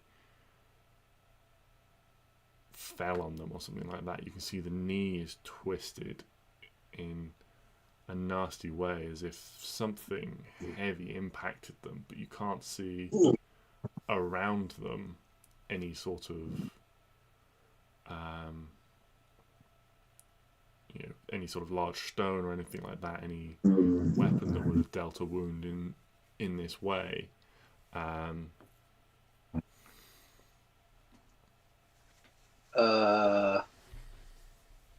Okay. If someone's become a whale before I could, I'm gonna be so pissed. Can Stix do something really quick? Stix would like to cast Aid, a new spell, and give everyone 5 extra. It's technically 5 extra HP, so everyone gets like 5 added to their max HP. Actually, you know what? Fuck it. He's casting this at 3rd level, so you get 10 extra HP. Here's by 5 for each slot. Yeah, so everyone's maximum HP goes up by 10 for 8 hours. Oh.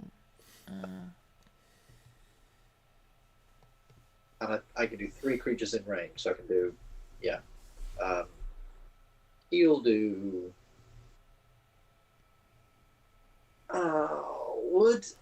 Would Stix realistically do Piper, or did he do himself? Yeah, he'd do Piper. He's a nice asshole. So yeah, just remember you have 10 extra HP for 8 hours. Okay. Anything else you'd like to do? Any more checks anyone would like to make? On the dead peoples. It's up to you on anything.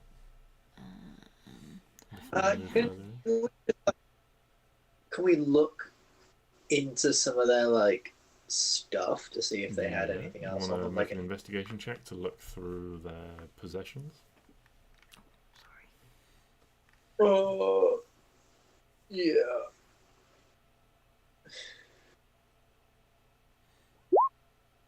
Investigation should be dexterity.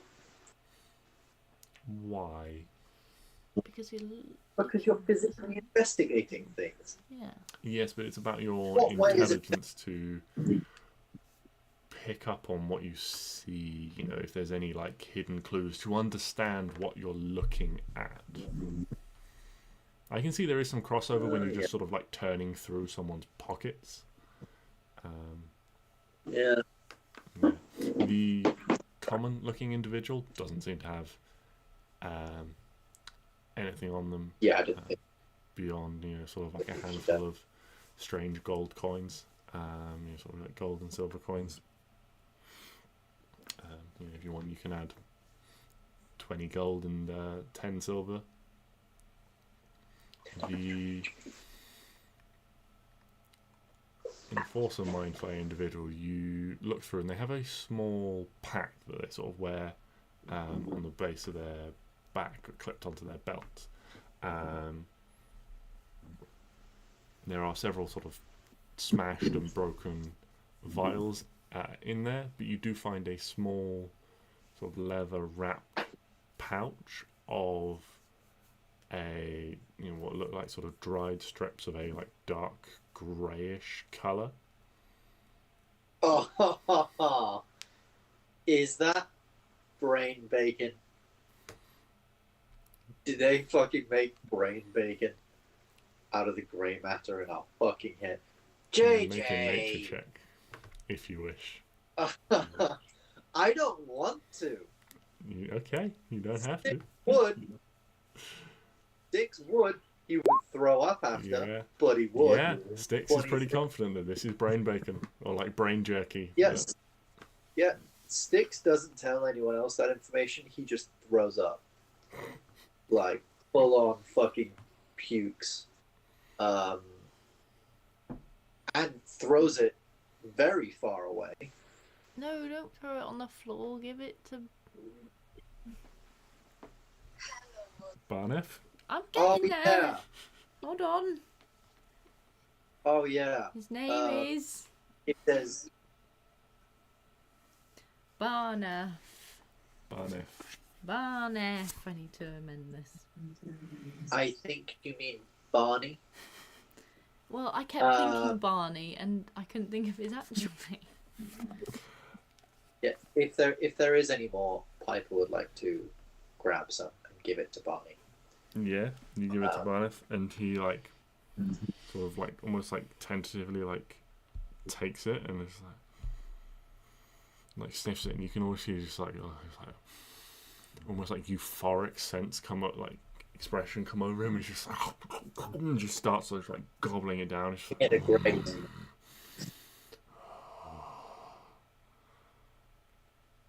so good.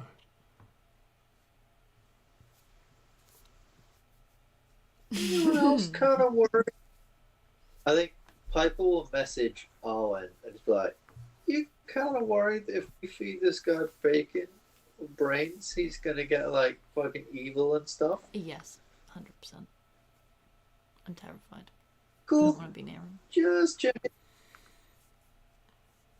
Just check it. I have Yeah. both my eyes on him, don't worry. Cool. Thank you. I guess we continue onwards. I have a question. Now. Mm-hmm. So, They- Barnath can, like, talk in the heads. You can communicate telepathically, yes. Yes. Is it like talking out loud, or is it like a closed telephone line? Like, can he hear what Piper just said to me? With the message spell. Yeah. Do you ask him? Or do Well, no, I'm not going to ask him, because then he's going to know Okay. that I've been talking about him. Make an Arcana check. Oh, shit. Yeah, I would imagine not. Because, point your finger towards creature range and whisper the message. Yeah, and only the target. You have no idea whether Yeah, or it not says you the- can read minds. And whether or not it's a closed or open loop. Oh yeah, you could like read our minds though.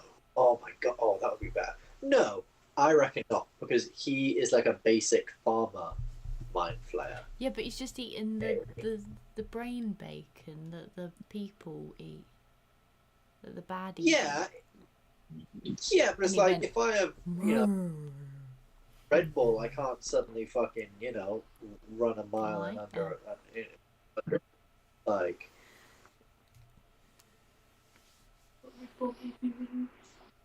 Please don't eat Well, yeah, I my can't brains. run. Fly out of it. Okay, let's continue. But Stix, you can yeah, continue to lead the way. absolutely. Oh my Okay. god. I'm sticking with this. This is working. This is great. Oh, we're doing the car. No, we're not. Oh, just we're in not the box, doing I'll the get rid of car. them.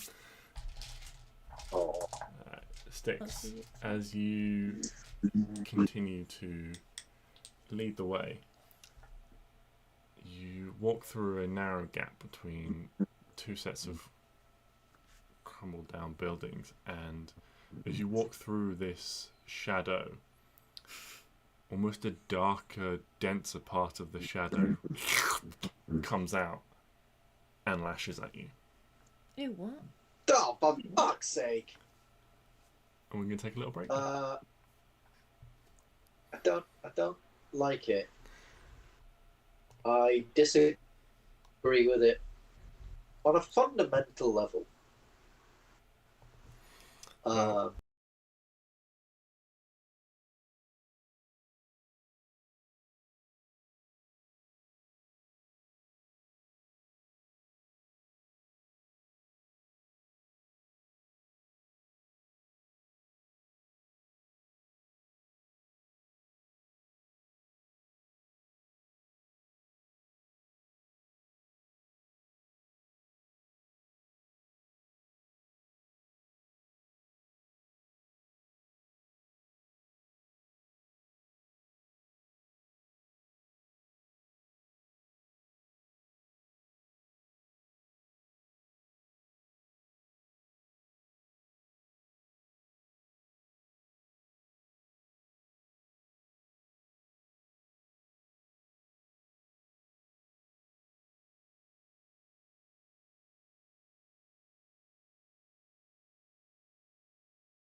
After some minor technical difficulties, we are back again. Okay, so Stix leading this party in this sort of black pseudopod-like tentacular shadow had suddenly lashed out towards you. Sorry. Forgot about that bit. In the 5 minutes that we were out. Not happy about it. Does a 20 hit you? Let me check. So what? Oh god, I did. My AC got fucking redone. I hit it on the half. So I've got AC of 18 plus 1 from defense plus 1 from the thing. We're walking through mist and smoke and stuff, but I probably wouldn't have had my shield out because I'm liking the double-handed thing. So yes, 20 just hits me. That is my AC. You take 15 necrotic damage as this thing like lashes out and wraps around you and pulls you towards the wall. And the rest of you see, like, as Stix steps towards this shadow, this pseudopod-like tendril reaps out and grabs around him, and he's just...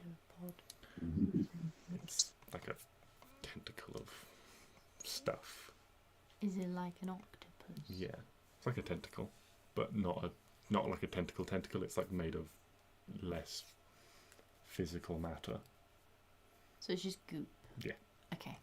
Just like Goop grabs around it and like pulls him like in towards the wall, and Stix, you're like pressed up against the wall with this thing like wrapped around you. Aww. Ah! Stix, you have a new friend. No. Don't like this friend. Don't like this friend. At fucking all. Can I try and break free? Yeah. Want to break free? Want to... Oh, wait. I want to break free. Mhm. What would that be? You What would can that make a strength check to break free.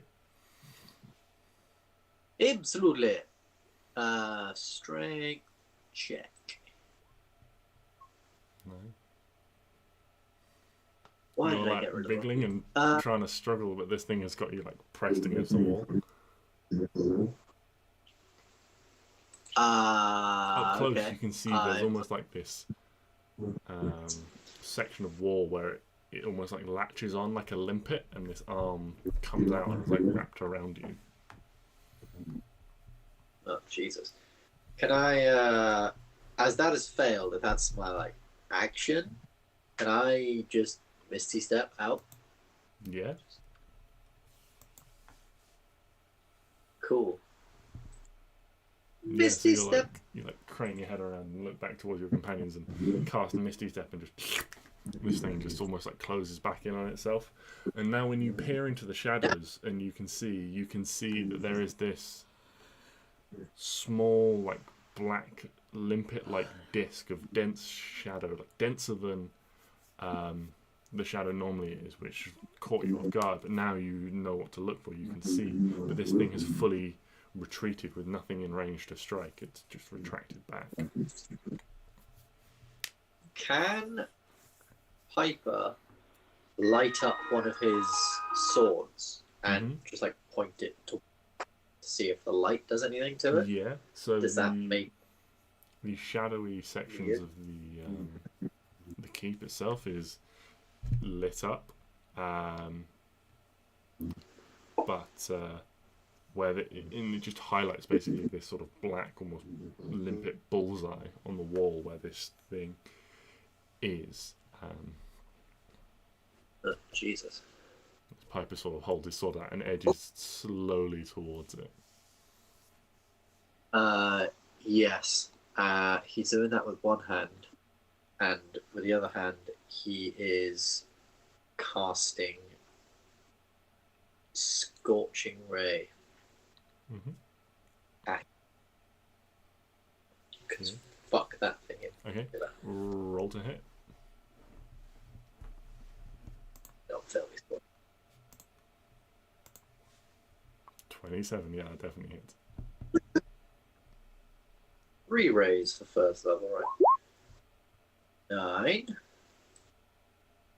That's the first. Oh, that's pretty good. I'm gonna roll 2 Yeah, rolls all to 3 hit. rays hit. 29. So that's another 9. That's really good. And 4. That's good. But there we go. All 3 rays hit, just one after another, and you see this patch of shadow just sort of dissolves, almost becoming. It's an odd visual as it becomes lighter and sort of like dissolves into light to just match the regular misty, shadowy depth of the colour of the wall.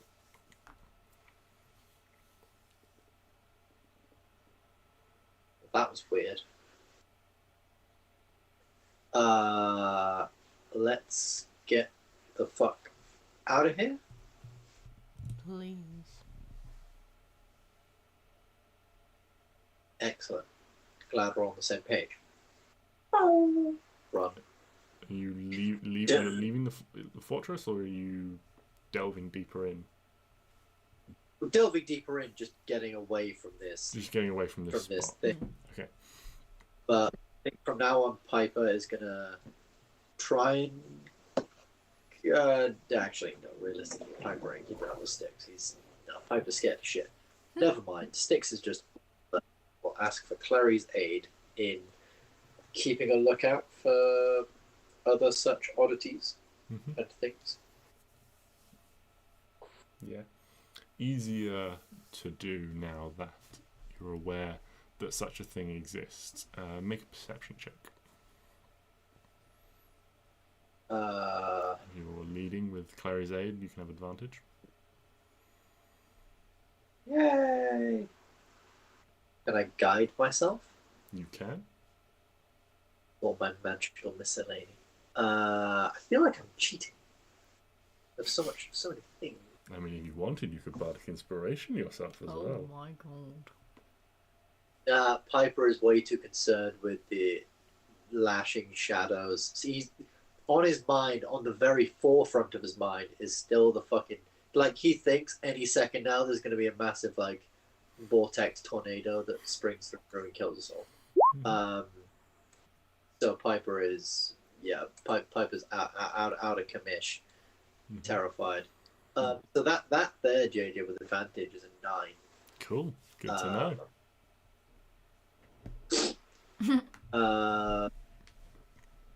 Great. Stix is doing really well. Stix is doing really well. And even if he's not doing really well, he thinks he is. And he is. You carry on further in, and now pushing deeper in, you find the main source of the skirmish. I think you can see. You see the bodies of 3 dead enforcers on the ground, clearly, and then there are another 5 individuals scattered around. What 5? Other like not 5. There are 3 enforcers and 5 non-enforcers, all in this area. But there's no one alive around that we can see. First glance, you don't see anything. There are a few sort of like crates and things. You can see there is a collapsed sort of tent off to one side that would provide some protection from the elements, but in whatever confrontation took place, probably got trampled or knocked over. There certainly are elements of some sort of camp here. There's a small stone circle a circle of stones has been placed with ashes in them. You can see there is sort of like a scorch mark across the ground where maybe it got whatever fire was here got kicked over and some of it scorched the ground outside the circle. Yeah. I forgot what I was going to say. Oh, is this a room? That was clear. No, this is all like a courtyard type thing in and amongst the Oh, walls. so it's open not like to- a corridor or anything? No, this is all sort of open to the elements and the sky above. This is no longer a functional place to be. This is very much a collapsed and derelict fortress. Parts of the walls have collapsed, towers have collapsed, stone and rubble are sort of all over the place. You know, there are no like doors or windows in anything. It's all, if anything was here, sort of the wood's all just rotted away.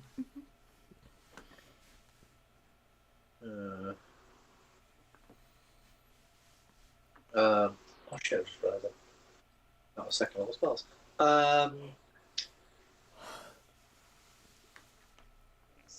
Fuck, okay.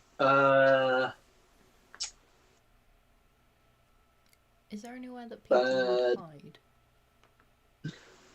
Yeah, make a perception check.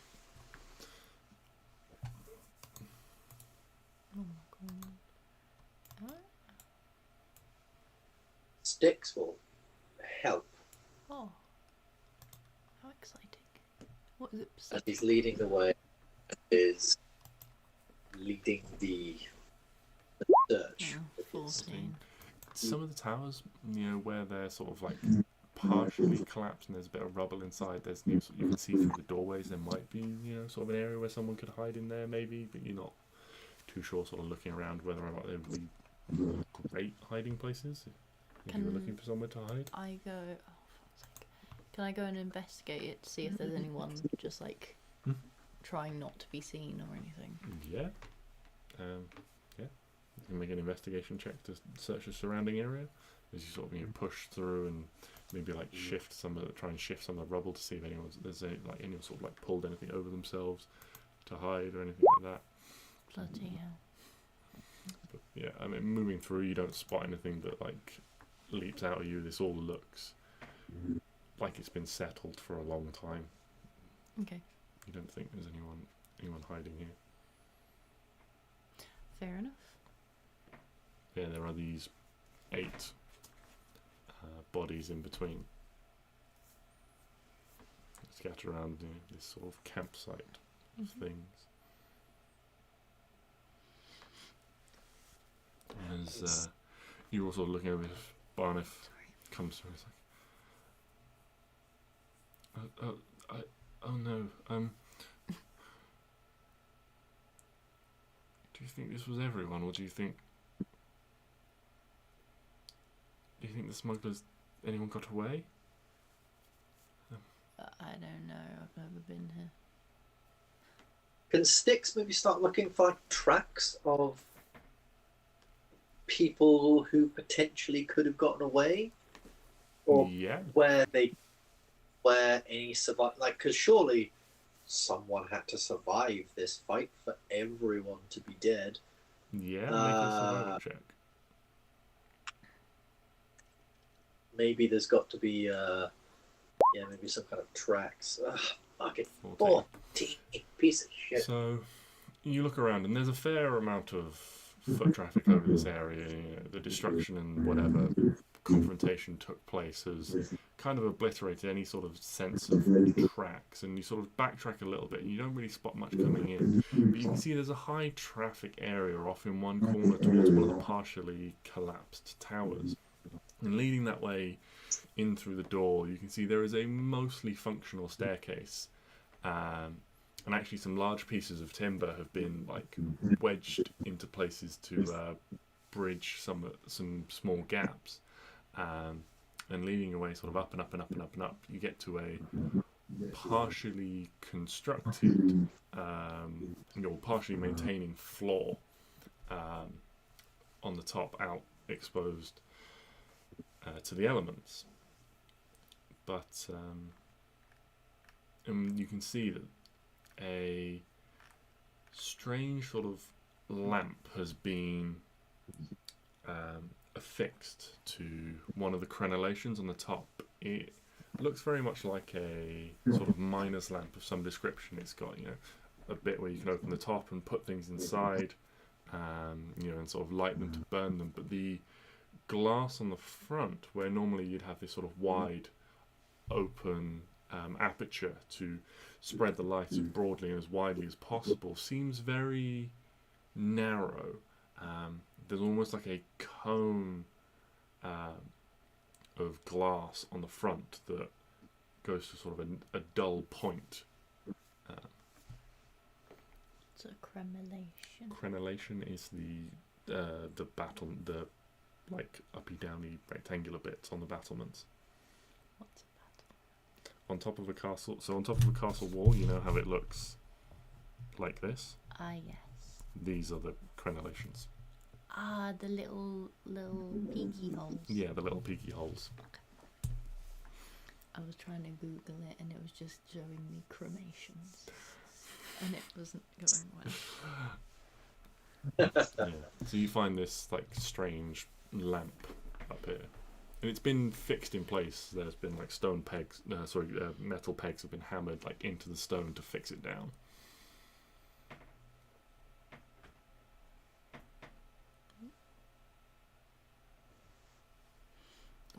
But yeah, this was clearly an area where people frequently went up and down to this point. You can see by the number of tracks that you pick up on.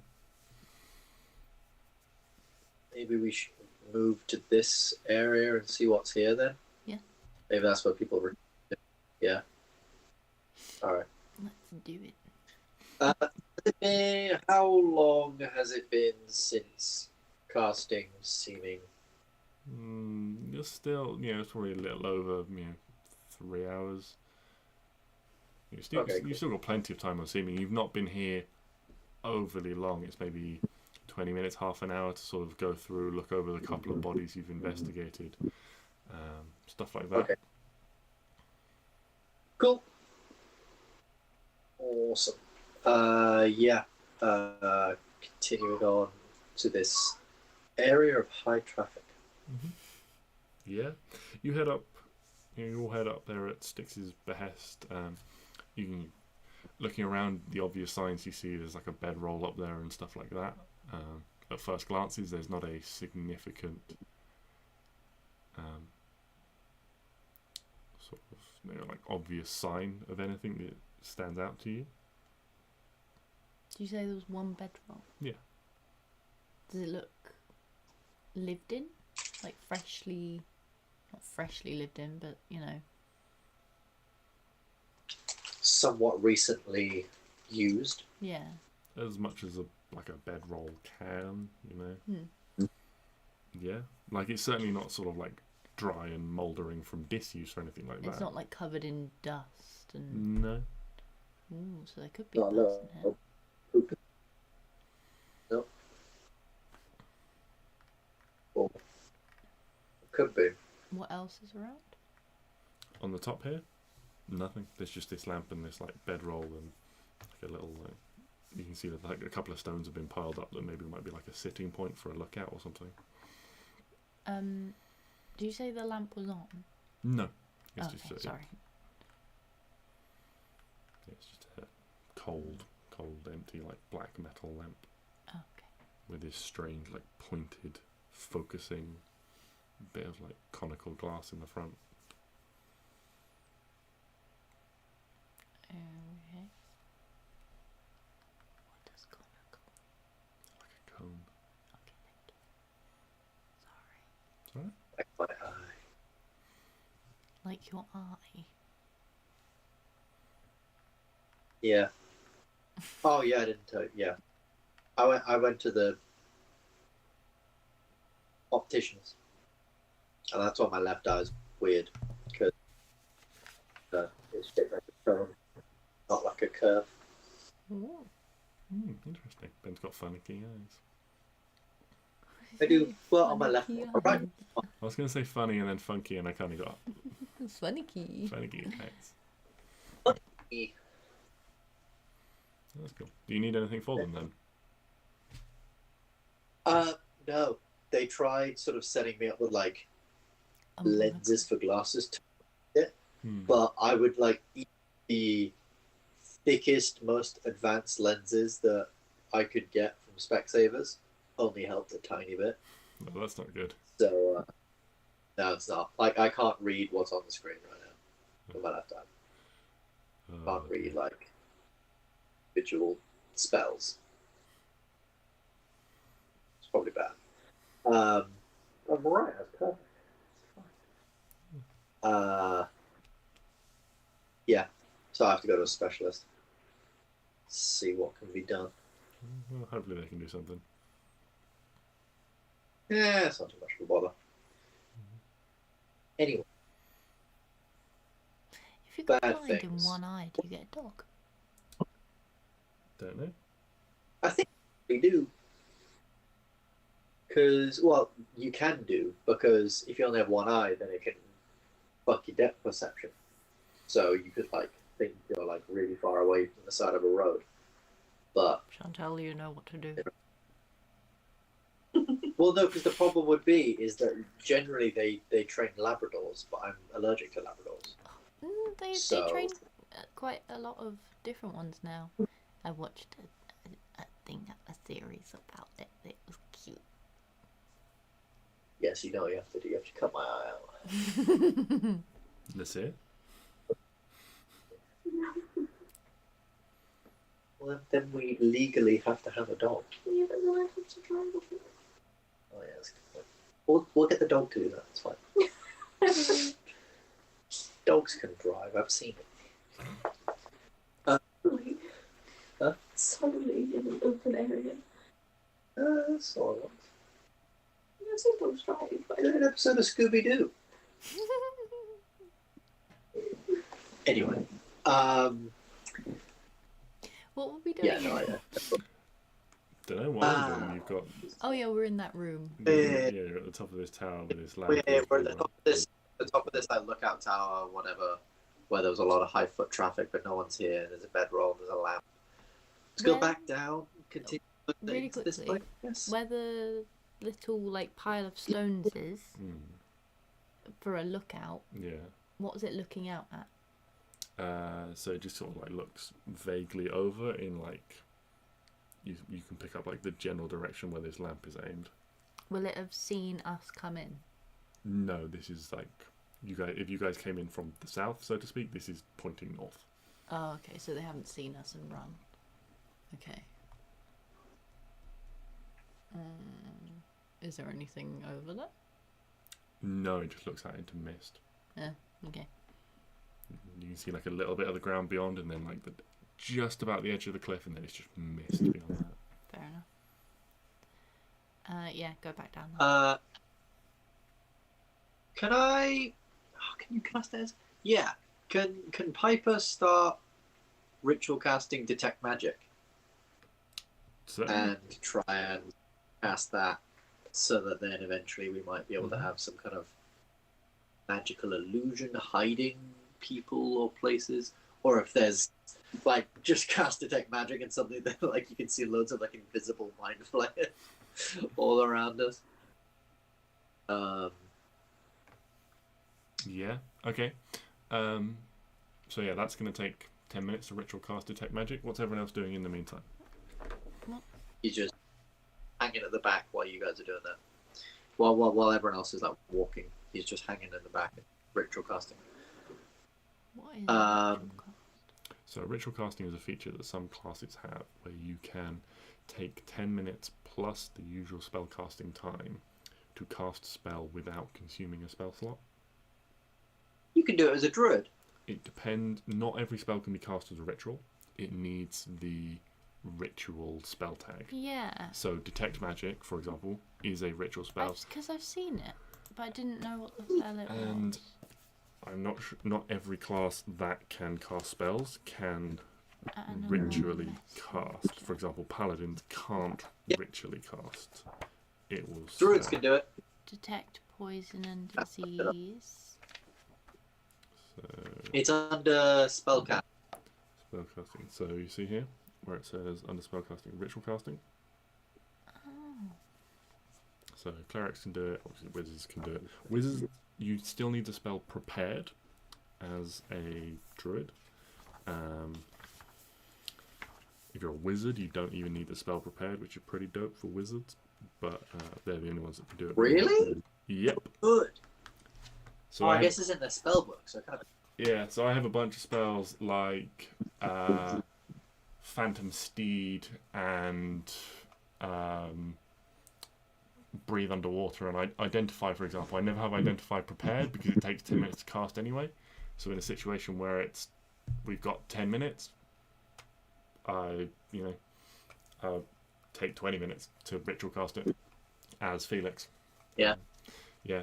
But yeah, so Piper's doing that. What's everyone else doing? Sorry, I was. Oh, bloody hell.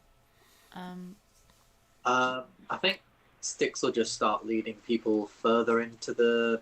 So this is kind of you've kind of reached the back wall essentially of this fortress. It's kind of sort of in an oblong shape, sort of long and thin. So you've kind of moved through various sort of courtyards and things and reached the back to the most northern point where it looks out over the cliffs. Is there a place to go inside potentially? No, it's all basically just like walls, and any sort of semblance of buildings or structures is long since collapsed. Right. We've reached this fortress. Everyone here is dead. The enforcers have killed everyone. So there has to be. Yeah, you've basically got 8, I think I said, uninvestigated dead bodies. You've got this campsite type thing with tent and a few crates and things like that. Please, can I do primeval awareness? Yes, what does primeval awareness tell you about again?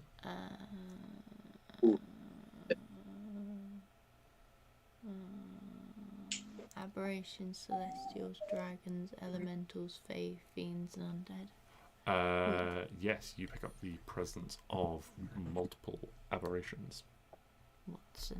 It's the episode where Abby asks too many questions. What's an aberration specifically? So aberrations are weird, like they're basically anything that looks a bit like an alien, so to speak. Are genies aberrations? Or are they celestial? No, I think they're their own thing. I think genies are... Technically, genies are elementals. Oh, elementals, that's what I was getting confused with. Yeah, okay. So genies are elementals. So, like beholders, for example, are aberrations. Mind flayers are aberrations. Various things like that. Basically anything that looks like it would be an alien. Anything that looks like it would suck at me. It's got like... I mean, yeah, kind of tentacly suckers, that sort of thing. Something that looks like it'll go... Yeah. Needed cough. Yeah, so you sense the presence of multiple aberrations around. Multiple. Do I know? I don't know. Where did it go? It tells you if they're present within 1 mile. It doesn't give you direction or number. Okay. Is this place a mile? The fort is smaller than a mile. It's not that big. Well, you can dream. Might I suggest we go back and investigate the campsite, and then maybe we try and investigate just like the other bodies and things together? I don't want us all to split up. No, definitely not. Okay. So we'll go do the campsite. Yeah. Bodies. What are you trying to do? Are you looking through the possessions, trying to find things? Are you trying to determine how they died again? I want to look through their possessions. Yeah, I think if you look through their possessions, Stix will look at more like how they died. And okay. If it's a similar thing as swords and a sword fight. So Stix, make a medicine check. Arwen, make an investigation check. Klari, you can pitch in with either of these. Make your own check. You can help someone. You can do something else if you want to. Sorry, did you say investigation? Investigation to look through their possessions. Piper is ritual casting at the moment. He can't do anything. Oh yes, never mind.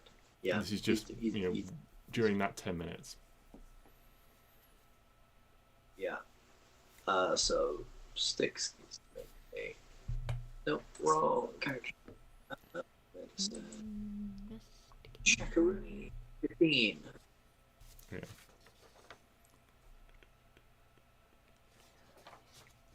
Okay. So Stix, we'll go with you first. You start looking over these bodies, and you can see that although a couple of them did indeed, it looks like, die to these slash wounds. I mean, the Mind Flayer enforcers in particular, you can see, have a couple of them do seem to bear sort of, weapon-based defensive wounds, but you can see one of them, the armor has been rent by a large set of claws. Another one has this series of puncture marks sort of across its shoulder and down its arm, that you think might be puncture marks from teeth of some kind of distended, wide jaw. Yeah, you get the sense that gonna be a dragon. that something else was involved here beyond initially. JJ, where to God? If you throw a Mind Flare dragon at us, I'm going to drive over there and slap you myself. Don't worry, I'll do it while I wait for you. Cool. Good. I'll slap you twice. I have 2 characters. Just before I move on to Arwen's investigation, Klari, are you getting involved in the investigation or anything like that, or are you doing your own thing? If not, it's cool. Just want to give you the opportunity if you would like to.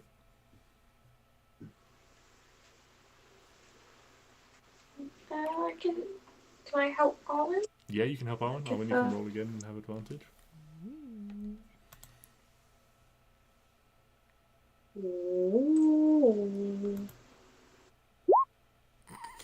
It's alright, a 13. A 13 is not terrible. There's not... You don't feel like things are hidden. You pick through the various sort of civilian possessions and you find sort of a small amount of gold and things like that. Probably totaling in the region of around sort of 50 gold, something like that. I'll put it in the party bag. Looking through the smuggler's things first, you find you find a mixture of gold and stuff like that. You find a variety of sort of low quality rations that have started to spoil. You find a crude on a sort of heavy piece of vellum or something like that. You find a crude version of a map drawn of the island and things like that. Various locations have been marked and named in a language that you don't understand. So common then. You also find 3 small blue pucks of a sort of waxy, resiny substance. You find what looks to be like a sketchbook. You start flicking through the pages. A chunk of them are sort of stuck together with dried blood. Oh, okay. Mind out of the gutter. A few pages that can be viewed sort of near the end contain detailed drawings of different Mind Flayers. Some between them bear a familial resemblance. One page contains a number of drawings of a feminine looking figure. Hey, I knew it would come eventually. All drawings are PG-13. Prudes. Yeah, and you also find a book containing a lot of writing that. Oh, Klari. Handwritten. With Klari helping you out, you can determine there seems to be some sort of diary with accounts of juicy gossip. Recent trips to the mainland, the names of people smuggled in and out, and where they were taken, as well as each has a monetary value next to them. Oh, seems. And you can see there's been lots of sort of additions next to the value. Trying to fill out, sort of various sort of out of 100s, you can see.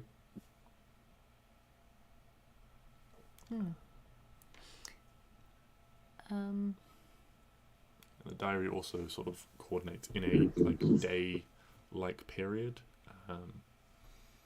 How frequent and long journeys would take, and if you want to make an intelligence check for one or both of you, you can see if you can figure out when the next pickup is likely to be. Can I help Klari? You can, Because she'll yeah. probably be the one actually reading it, not me. Yeah, you can help Klari.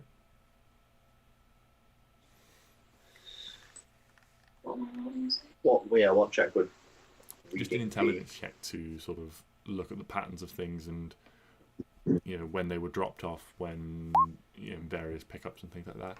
Yeah, so 16. 19. Oh yeah, sorry, a 19 with advantage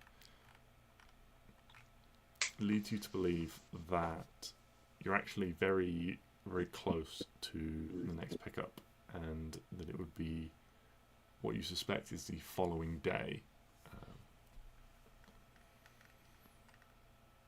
We can wait with We can wait.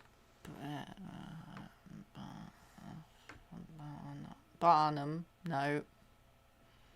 Barnaf.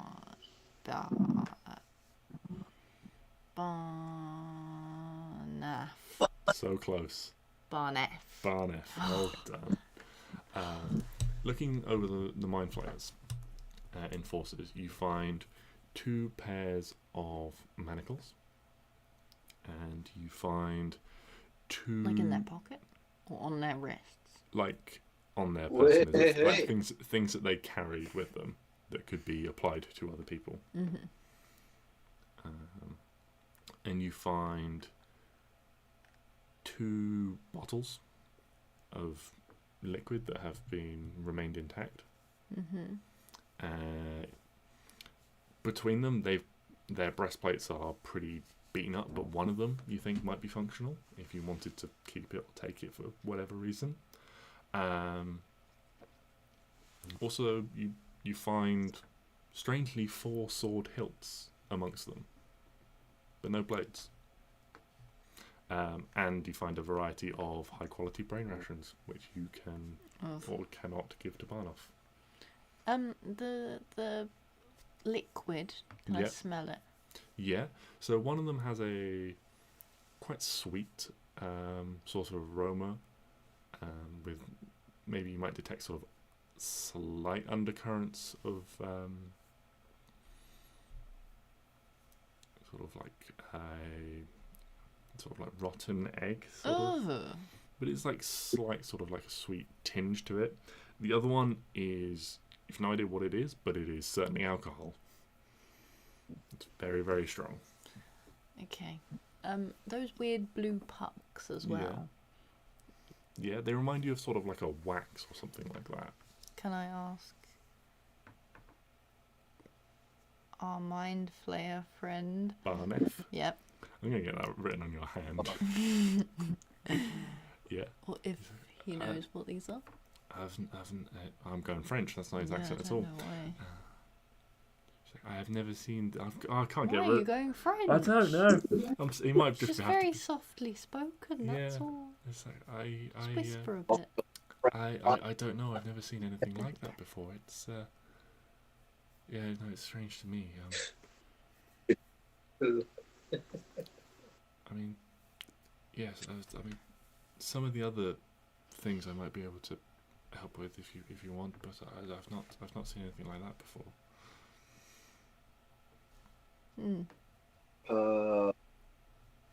Weird.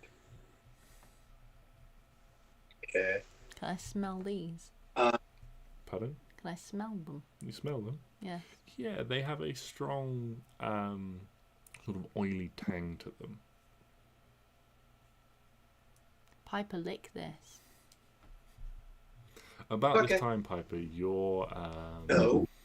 your detect magic ritual finishes, and a small number of things around you light up. The 2 sets of manacles that Arwen and Klari have found are both magical, as well as one of the flasks and one of the sword hilts.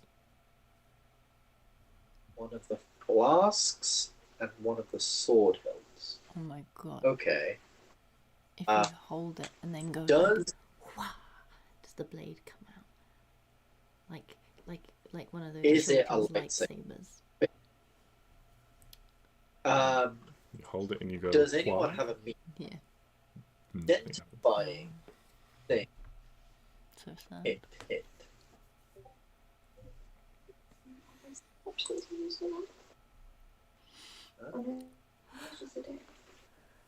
It's just a spell that you got. What? Identify. Oh no, that's a new spell. Yeah. One of the red one. Yeah, there. Is it? It's one of your cleric ones. I think you literally just have to spend like an hour. No, a minute A minute. with a thing. But you're a cleric, so you can ritually cast things now. So you could spend like 11 minutes of it and not even spend a spell slot. So ritual casting is a way of casting spells where basically instead of, so you cast it with the amount of time it regularly takes, plus 10 minutes, and then it doesn't use a spell slot. Seriously? Yeah. That's cool. Do you But know that? only certain Yeah. spells can, with the ritual tag, can be cast as ritual spells. So, How do I know? so you see that little square there with the R next to identify? Oh, rich. Okay. So, like, find familiar, you could do. No, you can't because it's a wizard spell, and there's part of your rogue stuff, so you can't. But Only the cleric spells. yeah, But if you're So a it's- cleric and it's- you've got wizard spells Yeah. that can ritual cast, can you not cast those? Unknown. I will have to double check the rules on that. that would be really strong if you could. Hold on, does it? Okay, so I don't know for select Because bard. sometimes you get you- spells yeah. for different. The thing it says you can have any X spell you know as a ritual. So, like for bard, it says you can cast any bard spell you know as a ritual. I believe for druid, cleric it says the same. You can cast Do a I get cleric that? spell if it as a ritual if that spell has the ritual tag and you have okay, it yeah. prepared. Oh, that's Yeah, I will annoying. double check when it comes to multi-classing as well. See if there's any sage advice online or anything like that later on. Yeah, But yeah. that'd be really Okay. cool. Then you could do Yeah, because I'm not sure which That's ones what I of mine are Ritual. druid and which ones are Yeah, well, thingy anymore. it's okay. So, Klari, you ritual cast identify. Yes, please. Okay. Are we gonna do this just like after though? Yeah. Are we gonna. What? Like, are we? So we're just like waiting here for a day now, pretty much. Yeah, kind of. Well, yeah. Cool. I got something for that in a minute, but let's find out what these things do first. Okay. So you've got a bottle of something. You've got one sword hilt, and you've got 2 pairs of manacles that are all highlighted by Piper's detect magic. Which would you like to do first?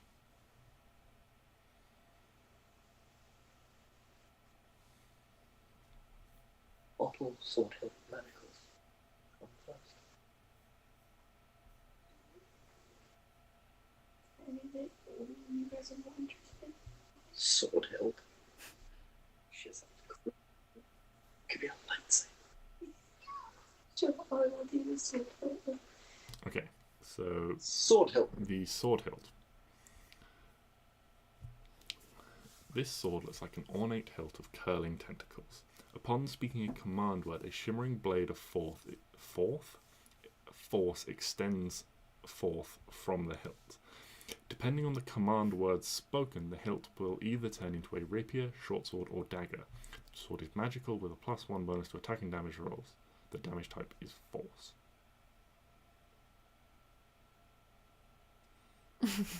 Ben looks happy about something. It's a lightsaber. How can you not It's be not a happy about that? lightsaber. It comes out as a blade. Well, It's it's metal. a non-copyright. And it doesn't glow It's a purple. A force. shimmering blade of force is what I said. Look, I'm jealous. You've just got to pretend for a minute so I'm not more jealous. I see. Would Arwen like a force blade? No, it's okay. She's not very good at stabbing. Cool. I think Stix stands there and he's like, God, I want it so badly.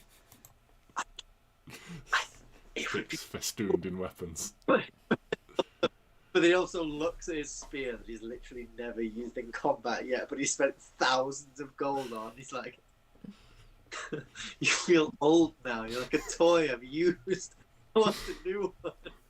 It's that scene from Toy Story where Andy drops Woody and he's like, I don't want to play with you anymore. Even though, like, this toy has literally just come out of the box It's brand this new. morning. Like, I literally received it this morning. But no, I think Stix will pass it on. He's got enough. He's got enough shit. Klari, do you want it, or should we just give it to Piper? Because Piper doesn't have cool swords. But I've got cool weapons. cool. Yeah. Piper, we'll take it. Piper's a Jedi now.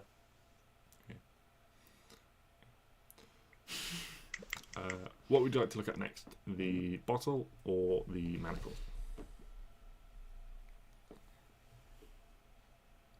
Is the bottle the one with the liquid in it? Pardon?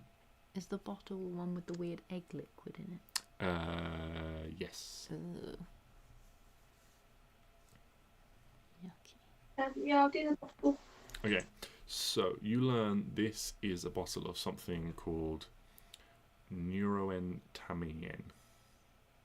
I don't know why I gave it such a stupid name. I can't even pronounce it now. Excellent.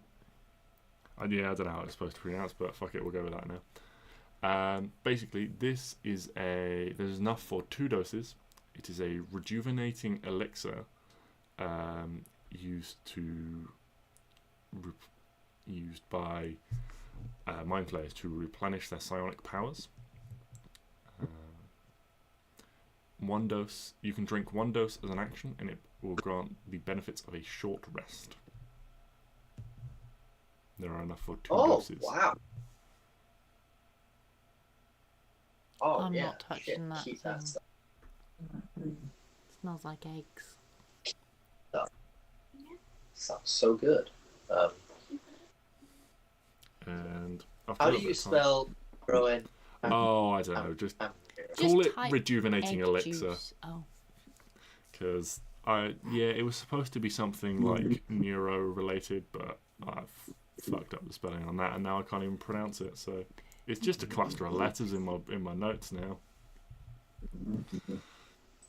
I'll be honest. So yeah, just call it rejuvenating elixir, and that'll sort everyone right out. And yeah, the manacles. Also, yeah, go on. you. Okay, I can see No, the you manacles you learn, they're both the same. They are called slap manacles, essentially. They can be applied to a restrained creature as an action, and cannot be removed without casting Dispel Magic on them or a very high DC check to pick. Oh, when you said slap manacles, I thought they were like, you know, those like big long like bracelets. Yeah. That Oh, you the just go, thing, the like. and then they just go. Yeah, they're kind of like that. Like, Ah! where you like basically like if you have a creature restrained and it can't move, you can just slap them on as an action, and they'll just like lock around the wrists. Oh, I love it. You get you don't find any keys for these, so you get the sense that the mind flayers would just dispel the magic holding them closed when they needed to remove them. I have Dispel Magic.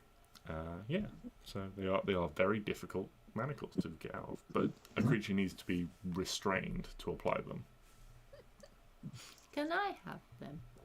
They can also only be applying on something with appendages that can be restrained, and they'll only work on medium or smaller creatures. Does it work on, like, when you say restrained, what if they're restrained by, say, they're in a sleeping bag?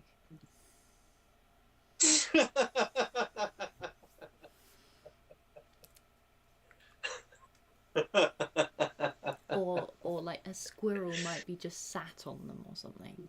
Is that restrained? Restrained is a condition. So you'd need to get them in a position where their wrists were basically like side by side. Oh, I think you could do that when they're asleep.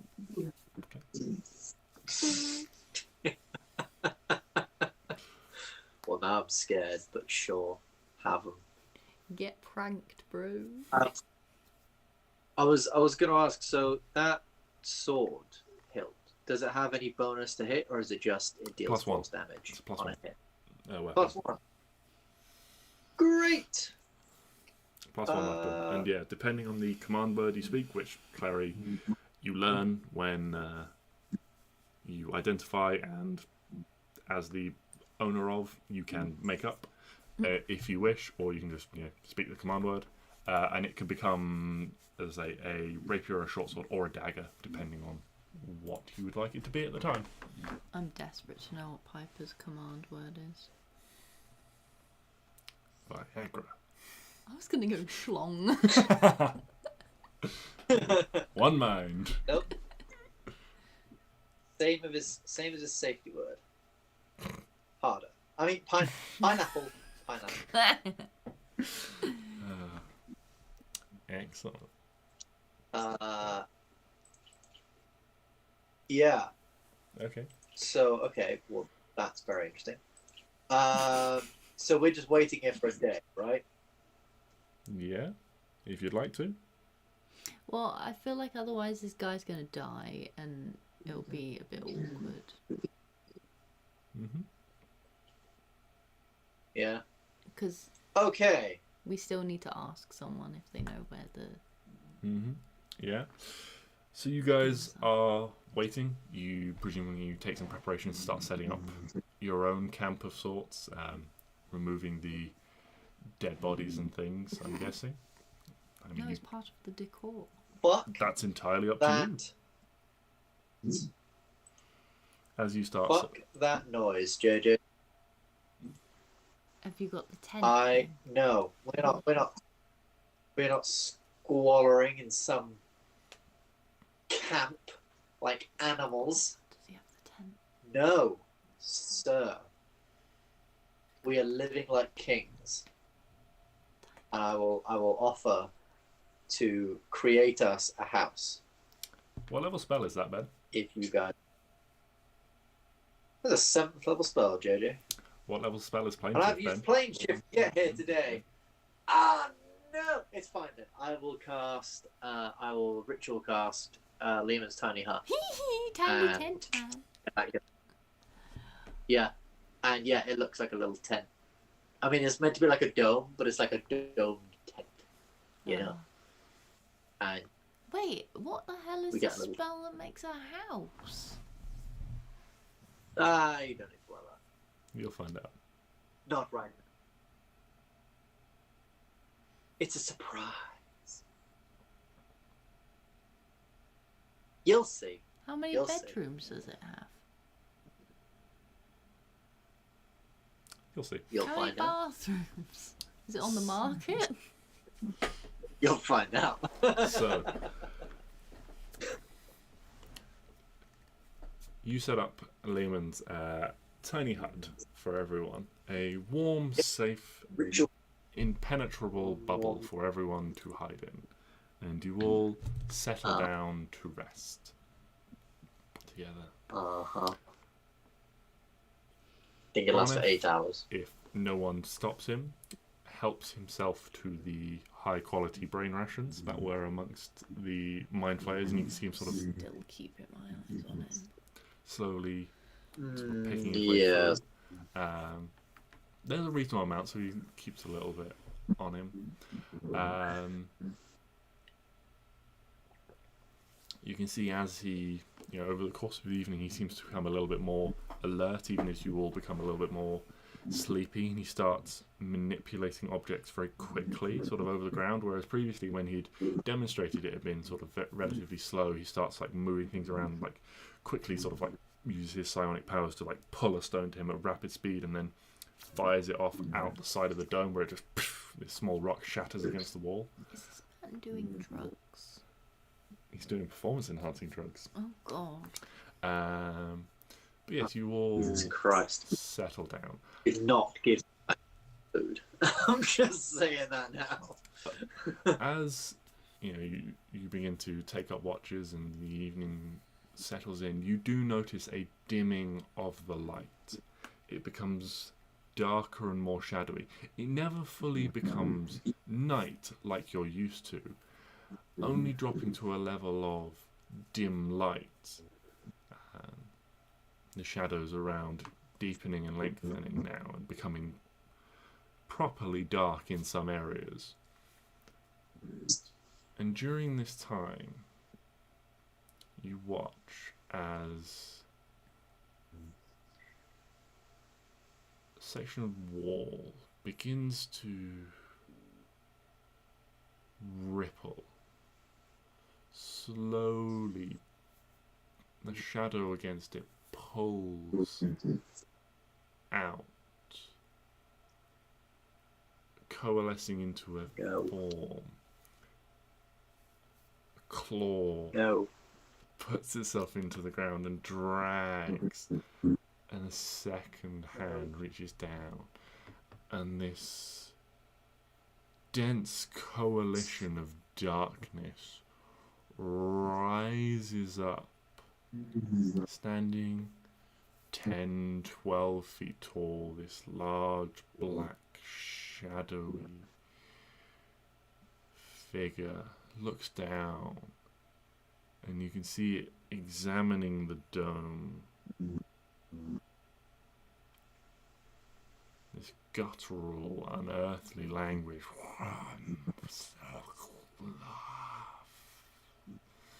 Which language? Washes over you.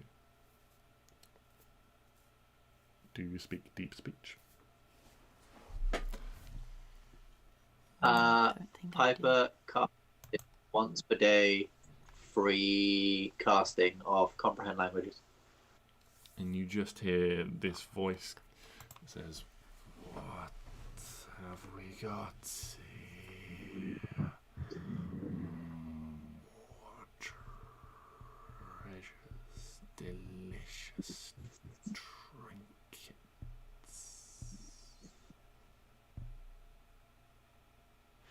And we'll end the session there. But he can't get in.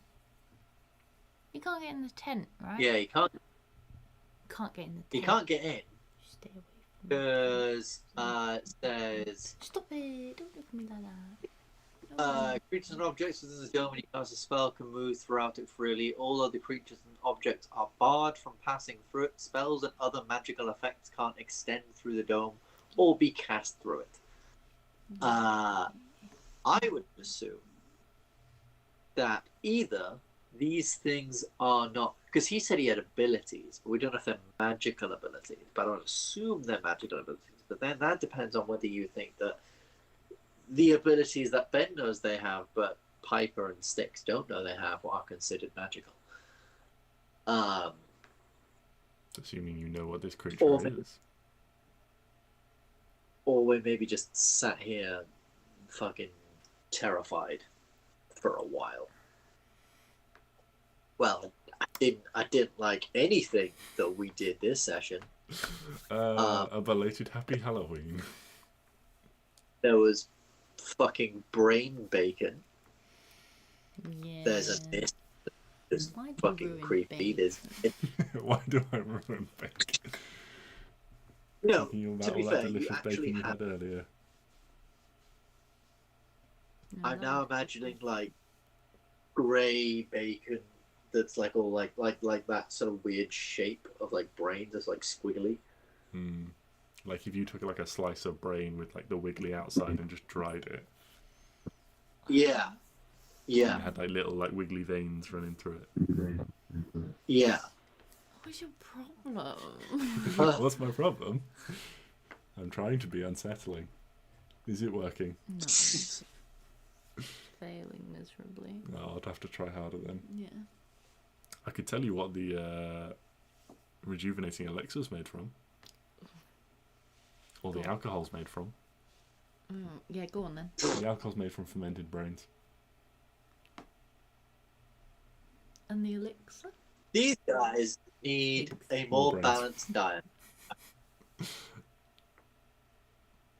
No.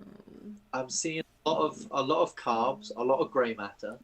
I'm not seeing a lot of fibre or fruit and vegetables. Or fruit vegetables. Yeah. Hey, even little young mind flayers need to eat their fruit and vegetables to grow into strong, handsome boys. Need to have their 5 a day. Exactly. 5 brains a day.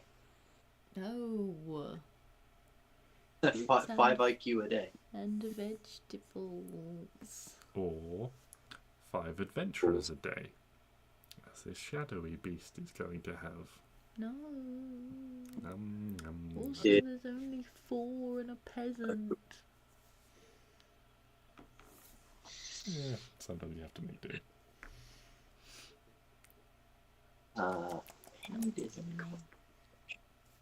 taste good. That would be really